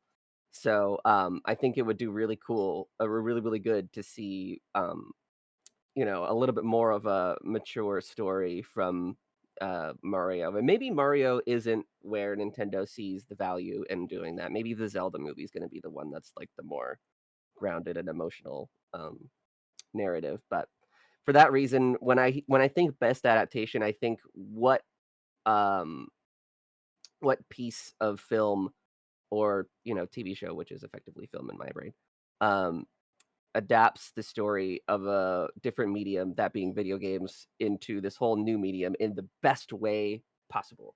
And to me, that is The Last of Us, both creatively and just the way that it's marketed to fans and non-fans alike, which I already talked about earlier. So, you know, that's my thing with The Last of Us. If you think that I'm getting up here on my pedestal and talking about it a lot, it's because I love the show. I think it's great, and I really do think that even if you're not a fan, you would really, really genuinely love it. And my dad was asking me not too long ago about this show, so I think he's gonna watch it too. Oh, really? Yeah, Yeah. because I'm not familiar with all the properties that I've seen. Obviously, everyone that goes to the Game Awards stuff are not familiar with every single game or property or IP that we see on here. So it's better to have more uh, perspectives than less. So I wish I knew I was going to be doing this. I would have invited more of our friends to just kind of go through this whole list together of different stuff. I think it would have been really interesting to just kind of go through everything and decide together as a unit what we could vote on. Yeah. We'll do But like a podcast afterwards discussing all the results or something.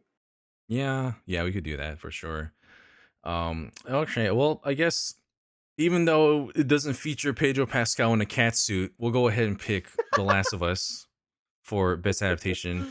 I think we spent the most time on this one out of even though the one earlier for the Game Awards. And now you're Let's stuck. go. Now you're stuck here, Oh, Alec. great. We're not done For yet. the I mean, there's probably just a few more because I imagine the last of this is going to be like esports coaches and all that stuff that I'm not going to care about at all.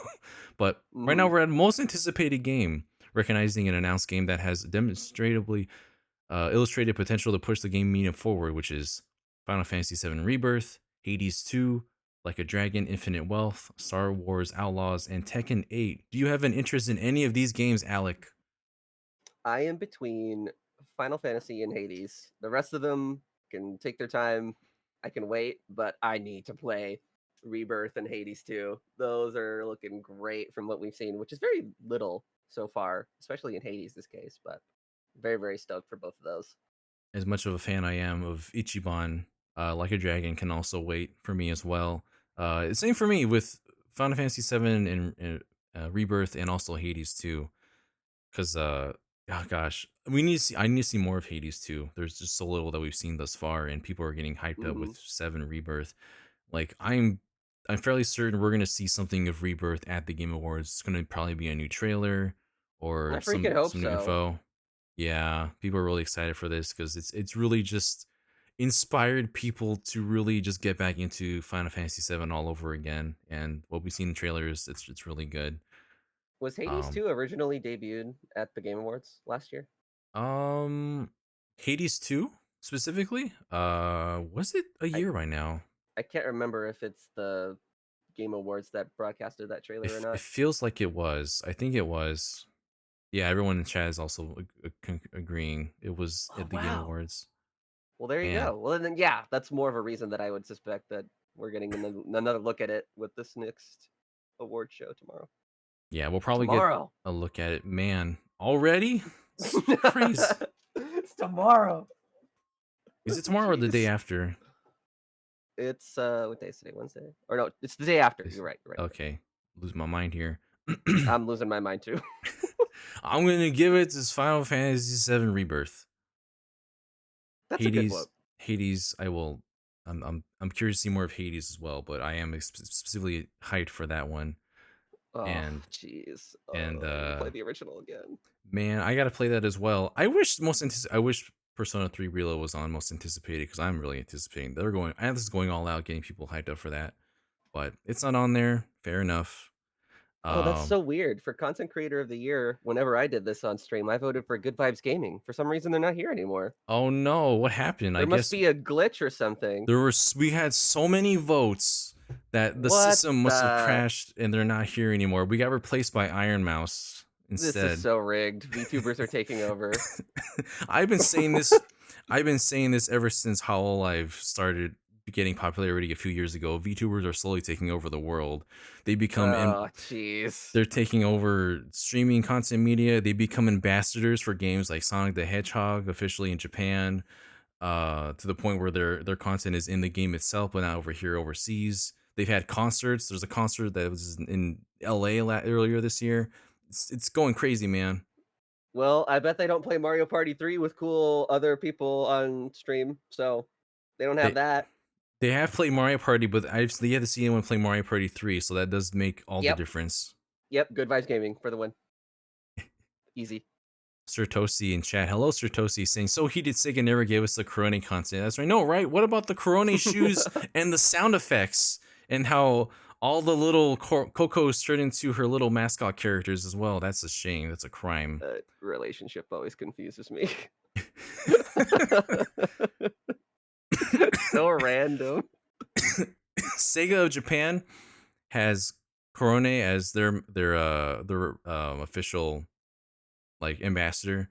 For a while, Sega of America had like Aaron Hansen, Eoraptor of Game Grumps, as their ambassador until Sega realized that Aaron actually hates playing Sonic games, and then they removed him immediately from that. Oof. But yeah, what the heck? Are you saying I shouldn't vote for the VTuber? Is that what you're saying? Unironically, I just said screw it. I'm voting for the VTuber. I don't know any of the other people. That's exactly what I said. Supporting VTubers. Here we go. Come on, Iron Mouse, you can do it. Let's Beat go, these Iron real Mouse. people. Best oh no, we're at best esports game. Game that delivered the best overall esports experience for players. Counter-Strike, Dota, League of Legends, PUBG, Valorant. PUBG freaking still on here. I remember when it's PUBG Mobile, thank you. PUBG Mobile. I'm sorry, I didn't mean to get it wrong. No, PUBG was the one that was in the running for Game of the Year 2017 with Breath of the Wild as well. It just I was on there. I was like, what is this game? Next, best esports athlete. If you don't put Faker, I don't know. If I don't put Faker, then what? What am I, a faker? Faker is like the esports guy. He's the player. He is the one. So if he doesn't win, is that just we've all failed as a gaming community? Kinda.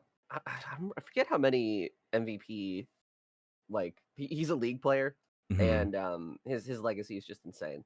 He's been playing for so long. That is the only name I'm actually familiar with of everyone here. If that is your opinion, I will go for it.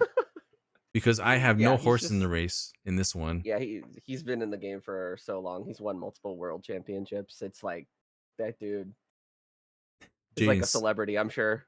Jaden saying, Faker, I think you're the fake hedgehog around here. I always appreciate a reference. Jaden. Best esports team. Do you know who the best esports team is, Alec? Are you so into this in this realm that you're aware? No, not really. Me neither. We can go to the next category. Okay. Esports coach. I believe I'm even less familiar with the coaches of these teams than I am of the actual teams themselves. She's like the only one smiling. Christine Potter. The Oh rest of my the goodness. jobs They looks don't like. they don't want to be. They couldn't find any better. This man is questioning why he's even here right now. Yeah, I know. He's like, "Why am I a coach?" Look at she's actually happy and enjoying herself. Christine Potter Chi. Okay, we'll do Look at Christine. that. She's got the trophy too. Clearly, Look, her coaching is paying off. looks like a winner to me. Best Mhm. esports event. Okay, this one at least I know a bit more about. League World Championship, Last TV Paris Major, Evo, International Dota 2 Championships, Valorant Championships.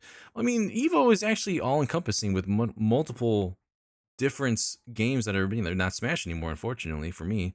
But why would we not pick Evo? It encompasses so much more than just individual games like these. You know. It's smaller. I don't know. Depends on how you interpret the award. Mm-hmm. Yeah, I don't know. It's hard to. Especially since they lost Smash. I I'm not sure. It's gone down in a lot more interest, hasn't it? Mhm. Oh, poor Evo. It's just not the game celebration as it used to be. Let me see here. Oh, that's the last one. GG's. You didn't vote all the Oh, categories, but oh, Best VR. We have to go back to Best VR. Hold on. I guess I have to pick one. all right. Where is There's it? Uh, VR. You can see the rest of my flawed decisions. I chose Fire Emblem over Pikmin 4, and everyone's angry now. what All the. right, this is the one we didn't pick. Best VR AR for a best game experience playable in virtual or augmented reality. Do you play Oh, this VR? one's easy. This one's easy. Do you play VR often? Um, Because I don't. I don't have. I'm I'm not. I very can't afford. selective I with cannot my afford. VR time, but the easy answer for this is Resident Evil. Okay, we were wondering. Capcom is insane for the fact that they have Resident Evil base game, DLC for Resident Evil. For I'm talking about Village, Hmm, DLC for this game. They are they've ported it to VR, and it is also being ported. I think in like 2 weeks to mobile as well. hmm. And each iteration of this game is so cool in the fact that it pulls no punches and is basically the full package. So no matter where you experience this game, for the most part, you're getting the entire base game uncompromised, which is so cool. Oh, okay, I see. Yeah, it was a topic that we were on for a bit because Village technically came out last year, didn't it? And It did. so it only added the mode of VR in this in this year. So I wasn't sure how much to say it was a game that was released this year. I mean the mode was released this year, but Hmm. the experience itself, I guess, I don't know. It's kind of a gray line to think about there, but it's the most Yeah. convincing thing I've heard thus far for VR because I don't have a VR headset. I can't afford this. I'm so poor right now. I'll bring mine to PAX, and then you could be in my hotel room fighting zombies. Oh yeah, we're going to PAX East. I'm gonna try to. We've been talking about it a little bit in the server, but Yeah. I'm gonna really make an effort. Yeah. So we went, oh gosh. Yeah, we went through all these already. Best action game. Well, You did it. We did the thing. All of we them. did. Yeah, I mean, you joined in fairly late. I didn't expect to have a friend helping me with this, but I'm glad to have some more input because more perspectives are better to have than less. Yeah. Oh man, best fighting game. Pour one out for Nickelodeon All-Star Brawl in best fighting game right now. Much better than the first game, but unfortunately it came out the same year as Street Fighter 6, which is Hmm. just better on all fronts. Oh yeah, Sumo makes a good point in chat for the VR version of Village. Whenever you heal yourself in the main game, you press a button and Ethan kind of like drizzles some magic all healing liquid onto his hand, and in the VR version, you have to actually grab it from your belt, I think, and then Mhm. like do the motion of actually emptying liquid onto your hands. It's You so have to cool. just you have to just pour it on yourself instead? Yeah. Oh, that's cool. So it's like additive to the experience, which is so cool. That's awesome. Always appreciate VR doing little things like that. But yeah, I think that's pretty much every. Well, I mean, there's a couple that we didn't vote for because of esports, and I don't really have a hand in that race. But Mhm. that's that's pretty much everything. Woohoo! Tune in 2 days from now when Daniel's picks are all correct. Daniel and Alex picks. When That's right. Resident Evil Village wins VR, I'm gonna salute you, my friend, because You're you gonna shout knew, me out. You're gonna be like, "Ah, the prophecy as he foretold as he has said, come true." he knew from the start because it wasn't just because Big Lady, it's because game is good, right? Yeah. I mean, she's part of it, but yeah. She's definitely part of the experience, sometimes taking up the whole screen of it because of how big she is, but that's in a good way. Yep. I have Born and Bred still open. Bread. Awesome. Sorry I couldn't properly add you into the discussion earlier, but It is I'm all glad good. I'm glad you could be here. Miss Ragnarok is saying Fire Emblem winning best strats and we all blame Daniel that it wasn't Pikmin 4. I am sorry. People forgot that Engage even came out this year because it came out in like February. Oh no, Dang January. it. So early in the year. Yeah. I should know that because I ended up getting the special edition early from Target. Thanks, Target. Shout outs to Mr. Target for that one. Wherever you are. Bonk is saying, what if Pikmin 4 wins best strategy? What then, Daniel? Well, you know,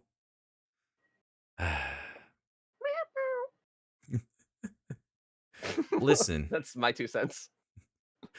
listen, both of those games are on the top of my list this year for best games, but I know people that dislike Three Houses and those that just overall don't enjoy the classic style of Fire Emblem are gonna just not be happy with that one.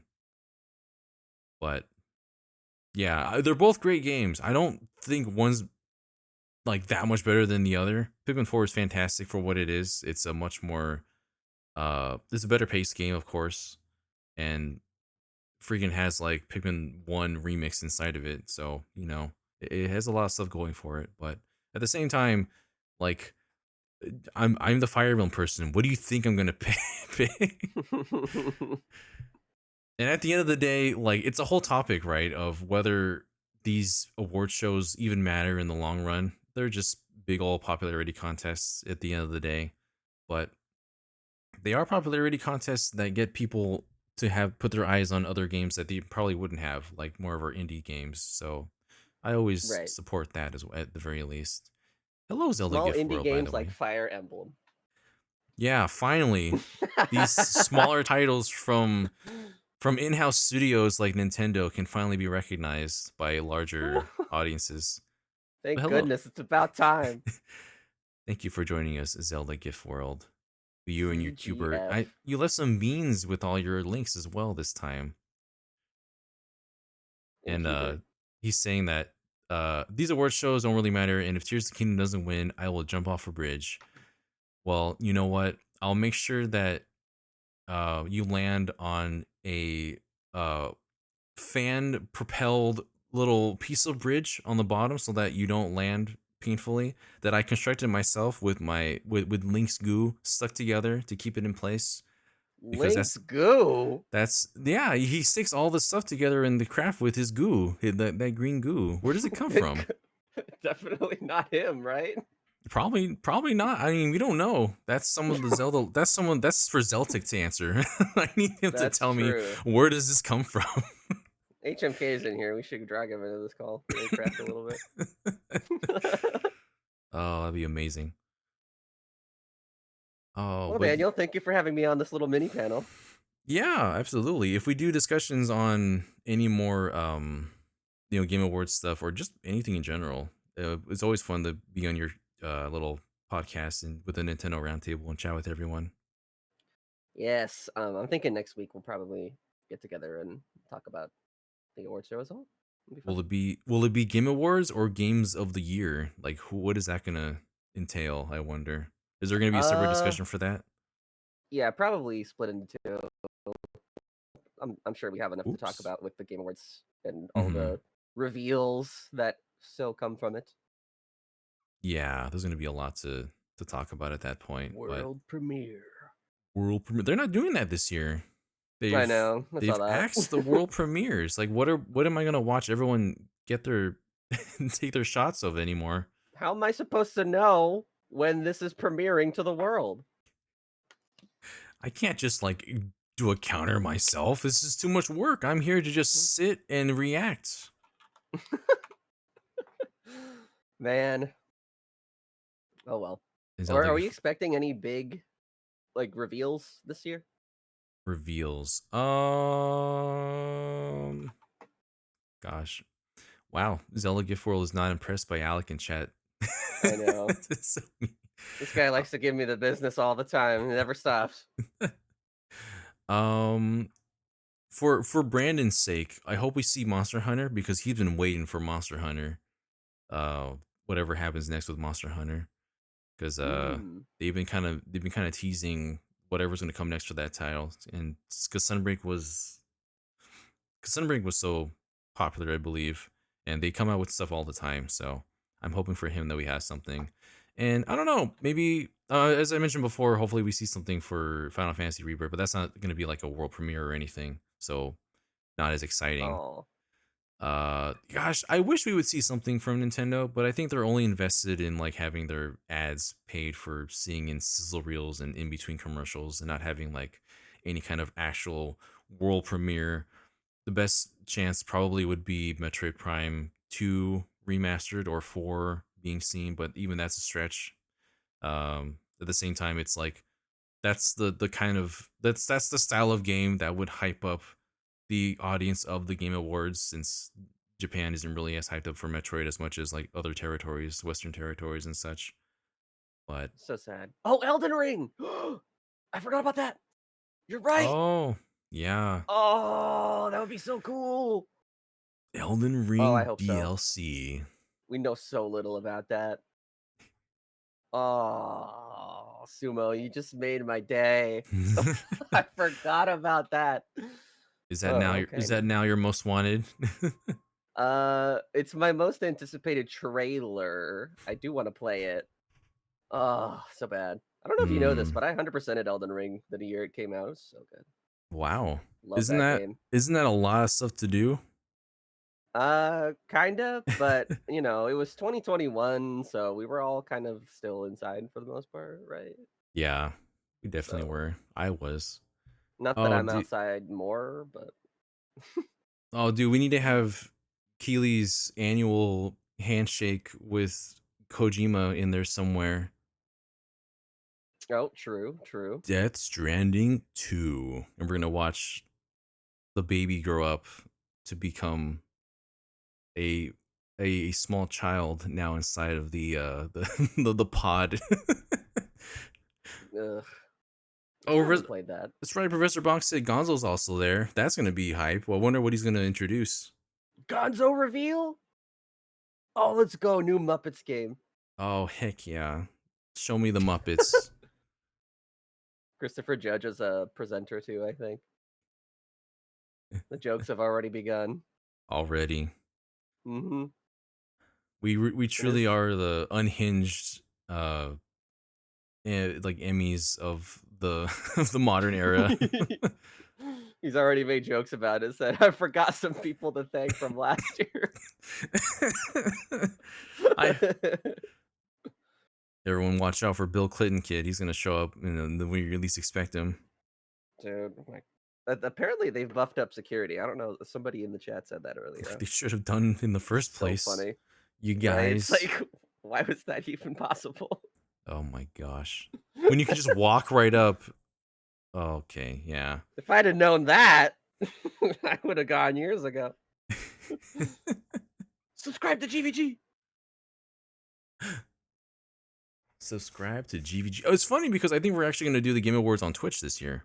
So we'll be subscribed Oh, to good. GVG, of course, but also stay tuned on here. I think I'm going to try with the guys again, but I'm pretty sure we're going to be having that discussion. We're having that reaction on this channel on Good Vibes Arcade, which is going to be odd because this overlay isn't made for for that. But I guess we'll see. Yeah. But yeah, I've been here for a couple of hours now. I didn't really play anything because I thought we would figure out what to play afterwards. But I ended up doing a whole entire discussion on just the Game Awards with Alec joining us. Thank you so much, Alec, for the impromptu pop in. Yeah, no problem. Thanks for including me and letting me defend The Last of Us. It's totally fine. I learned a lot more, and I realized I should probably tell my parents to watch The Last of Us as well. You should watch it together. We'll make that a nice, lovely Christmas viewing this year. What could go wrong? Nothing could go wrong. Scar my poor younger sisters. Oh yeah, that's right. They're like 4 or something, right? Really young. That's my youngest one. My oldest younger sister, she is in 4th grade. Woo! They are Almost all on double digits. Oh Wait, is 4th gosh. grade double digits? She is 9. So yeah, next year is her Ooh, 10th birthday. close. Nice. And we're gonna be celebrating that. And then we're gonna be as chat mentioned here, we had this was my early birthday stream apparently. Oh, when's the actual day? It's on Saturday, actually. So Whoa. I'm trying to think of something that maybe we all can do a little bit of a get together stream on Saturday. I'm still in the planning phases of it, but I don't know who's going to be available or what we would even Me. do. Anything. Alec is available for anything. I will check that off right now. I will clear my schedule for Daniel's 23rd birthday, guys. My 23rd Turning the big birthday. 23. That's right. That's Wow. right. Mm-hmm. How old are you, Al? Mhm. Are you gonna hit that 21 soon? Oh, I'm right behind you. I'm about to be 19. Oh my I got my whole God. life ahead of me, you know. We don't have Still to a look too much into that information. still a teenager. I know, it's great. Last year of my teens. God, I remember my We say this too teens. much, people are gonna start believing us. I remember my teens like it was 2 years ago. Mm-hmm. Because my last 10 years do feel like they just don't exist anymore sometimes. Right? It's like you lived a different life. But hey, now we're back in reality and you're turning 23, so congrats. Oh boy. Everyone's gonna be like, how old is he really? No, John's still the baby of our group, and he's the one with a kid, so that makes me feel weird. Is he really? Yeah, he's John. He does not come Cartwright. across as young to me. I don't know if that's a mean thing to say, but he conducts himself in a more mature way, is what I'm trying to say. I think it's the voice that also just exudes mature dad. Yeah, it's in the voice. Yeah, that too. I think Ninja's right. I don't actually even know how old he is. How old is John? Is he okay with that? Frequent Positron is the same age as John. Is it like 27, 28, I believe, around that age? Oh, okay. So not Because like super young. because Brandon's like a couple of years younger than me, and then I guess I'm in the middle because the rest of the crew is older and they hate it when when we bring it up at any time. Oh, 28. Okay. 28, Baby. but still the baby of the crew. It's a really old baby, really big baby. Yeah, he mentioned that in the video recently. Oh yeah, because oh yeah, he mentioned it in his Bluey review for the game. Bluey review, let's go. Yeah, you didn't see it? It was the Bluey review. Wait, why don't we play Bluey on your birthday? We're gonna play Bluey. Does it have multiplayer? I'll play Bluey with you. Does it have multiplayer? Or Paw Patrol? Does Bluey have? He's actually Googling. Wait, no, look at this. Look at these search results. Look at these first search results. That is awful. Does Bluey have? Does Bluey have LGBT? What does that even mean? Like, I guess the Oh, show does the itself. show. Does Oh, Bluey okay. have multiplayer on Switch? Experience joy with local multiplayer. You can play with friends and family in story mode and free play. I'm sorry, but you're gonna have to be here in the seat I'm with coming me. over. I'm flying over for the Bluey collab.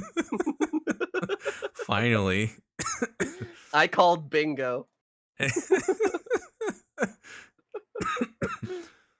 Oh man. Free Apostrophe does Bluey. I think that's Bruno Some Mars about parent that in the one. South is like, seriously considering that question. Oh, finally, Bluey Chewy. Let's go. Oh my god. Oh, I don't know what we'll do for Saturday. It'd be fun to do something silly like Gartic Phone with themes with the crew. oh, that I would don't be so think fun. I don't think we've played Gartic Phone with this crew before. Unless you probably played with other ones, but I have not actually. oh really? But I've Uh, seen it a lot. Yeah, it can be really silly and funny.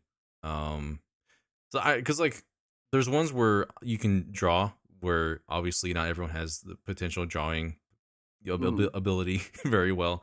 But there's also ones where you can like make a story. And I love those ones because you can like you start a story, right? And then you get that line next, a random person's line, and then you have to continue that story with the next with another Ah, sentence. But that's what then I thought you but meant. yeah, and then you get the next line, but you don't get the context for what came before. You only get what was directly before you. So Yeah. the story goes off the rails. That's funny. So yeah, we'll poke into the round table and ask who's available for that kind of nonsense on Saturday. We'll see what time works for everyone. We're I making will be plans. available, Daniel. I will We're, make myself available for your birthday. we're making plans live. Louise is saying I That's should maybe right. some Mario Party 3 since it's my birthday after all. If there's no one available on Thursday, if Brandon's still busy, maybe I'll try and see who's available for the Mario Party on that day. Not necessarily at the same time because I know hours work differently for other people, but we'll see. We'll make something work. I appreciate Professor Bonk in chat saying if it's on Steam, maybe we could use Parsec for Bluey. Wow, Trying we to could keep the dream alive. Bluey on Steam. Oh my god, it's on Steam. It is on Steam. Oh my god. Okay, Daniel, you can't get out of this one now. And I have Parsec. We have free play. GTA 6 is quaking, dude. Free roam with Bluey and Bingo? Come on. Write it off as a business expense. GTA 6 ain't gonna handle this one. It's $40 for Bluey? I know, I saw the price. I was like, what? Can my rig even run this? I don't know, man. Look at those requirements. What are these 60 gigs reviews? of RAM? Wait, what? For the recommended settings? Why? What? What is this game made of? The realistic rendering of the dogs is getting us Look up at there in those performance. those trampoline physics or something else. I tell you what. Yeah, so much action on screen. They need 16 gigs. I know it's just a preview of like a GIF playing, but it just looks like it's running at like 24 for like Ocarina of Time running over here. Caca FPS. These reviews though, Wow. is it worth 40 bucks? Is it worth Is it cheaper than 40 therapy? cheaper than therapy friend? I don't know, Daniel. The more I learn about this game, the more I'm kind of intrigued. Is it worth $40 bucks? That's what I want to know. $40 bucks.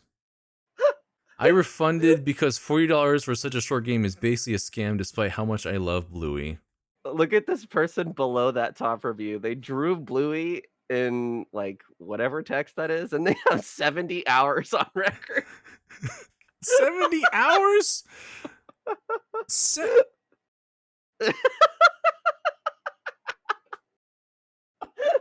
Wait. I need to make sure everyone can see this. They have an entire Breath of the Wild playthrough in Bluey. 70 hours of this game. I forget how incredible Steam reviews can be. That was their 69th review. This is awesome. Wait, this is a 60. How perfect. Nice. The perfect one. I Cracked think a I few found the beers perfect and Steam had a review. good time. This one spent 16.5 hours on it. As a That's 42 a years old gamer, game is buggy, not much content, overpriced. How do you guys don't have dubbed Portuguese Brazilian? I mean, we do have Dutch, Arabic, but no Portuguese? As a parent of an autistic 6 years old little girl obsessed with Bluey, is a freaking good game to co-op. If she's happy, so am I. I'll end it off wholesomely. that's nice. I'm happy for that at least. Yeah, that's a good one. Also, thank you to Cesar for the 4 months as we talk about Bluey reviews. That Bluey person reviewed reviews. it on the merit of the 100%. You scroll down a little. I'm having wait, fun wait, just reading these. wait. Which one Let's scroll down just a little bit. I think. was Keep it? going. Oh, It's here we one of the go. positive ones. I think. After 100% this game in under 3 hours, I must say is that it's not worth the is it Australian Australian 60. $60 for this game for lacking in content. But I did have a laugh with my friend playing the game because of how buggy the game is, especially the couch glitch I've discovered, which helped me no clip to anywhere. But I did get soft lock a lot, so I need to add an unstuck feature. All right, guys. If you're watching Games Done Quick next year and you hear Arctic Wolf on the couch, you'll know this is where the speed run started. No TLDR, clipping with the couch glitch. TLDR, good game, lack of content, not worth 60 kangaroo dollars. Probably wait till go on sale. I've never heard it pronounced as kangaroo dollars. He said kangaroo dollars. Louis is Freak saying, Positron said dollary dues. Louis is saying, move over, Baldur's Gate 3 and Tears of the Kingdom. Bluey's coming for that Goaty award. Nice. Oh my Yep. goodness. Where's Have you Bluey? have you ever listened to how Kit and Krista they have a Bodhi award for the booty of the year as well? I wonder. I'm pretty sure that goes to someone in Street Fighter because all those booties are popping in Street Fighter 6. I don't know if you've seen it or not. If that's not at No, least in the no, I running, haven't. okay. I just wanted to check to see if that was something you were aware of, and if not, you're welcome to be aware of that now. Thank you. I can live a long and prosperous life now. Beginning at this second. Am I really gonna end this stream on Bluey's review on Steam? Review page on Steam. This is what we've I would become. say it sounds so interesting. I'm kind of Dude, no, intrigued. you can watch the review by John on Good Vibes Gaming right now. The Oh, Bluey so John can review. play with us and we'll do 3-player. Yeah. I'll tell him to buy it again for an overpriced $40 on Steam, and we'll play it Oh, together. heck yeah. I'm sure Heck he'll yeah. agree. What does he have it? What did he review it on? Switch? I think it was on Switch, yeah, because it was just the most convenient for the family. Because he does have a little girl who had fun with it, That's nice. and I'm sure the review by her is much more valuable than anything John had to say. So you know, Yeah, when's her review? I don't Can she know. speak? Does she know words? She can speak words. She can speak simple words. I think she's like it's funny. I think she's as old as GVG is because she was born around the time the channel was shown off. A channel, baby. Bonk is saying, but we need your review, Daniel. I've done reviews. Let's go through it in co-op, Daniel. Then you'll have your own review. I can review Persona 5 Tactica for you, but when it comes to Bluey, I don't know if I'm in my wheelhouse. It's a little out of his league, if you know what I'm saying. It's a little too advanced for me, honestly. Yep. I do appreciate how well it animates and looks just like the show, though. That's pretty cool. No, it sounds like we're dogging on it, but it actually looks great. I can't speak for the bugs, but I love Bluey. Looks lovely and charming, and I should probably watch the actual show, but it's hard. You haven't seen Bluey either? It's hard when you don't have a. I think when you become a parent, it's a requirement, and it's funny because I've seen it adjacently because my sisters will watch it sometimes on the side, but I haven't like sat down to watch it, you know. And I heard some of the episodes are really good at the same time. Some of the episodes will make you cry as an adult person. I promise. Oh man, that's what I've heard. They're so good. I'm worried. Oh well, man. Right after The Last of Us, you throw on some Bluey as a palate cleanser. GG. And then I'll throw on. Now you're caught up. I'll catch up with Castlevania, and I'll ruin it all over again. Yep. But yeah, this has been a fun time with Alec here today. I'm glad you could join me for this adventure through the Game Awards and Bluey. Bluey. But yeah, everyone, I believe we'll be here on this channel a couple days from now looking at the Game Awards. If you want to check it out with us, you are more than welcome to. I will confirm with everyone though. But that does seem like it's going to be the plan. But I think whether or not Brandon is here or available, we'll be back on Thursday around the same time. I don't know what we'll be doing, but stay tuned. And yeah, thank you all for joining us today. I'm going to sign off in just a moment. But before we do, let's see who's available. I'm going to turn this off. I had my Switch on this whole time. And now we'll do nothing with it. Poor Switch. It was just here to do nothing. Rip. Who's on right now? Do you know anyone that's on Twitch right now, Alec, by any chance? Jess just went live and it's her birthday. It's her birthday today? Mm-hmm. Oh, okay.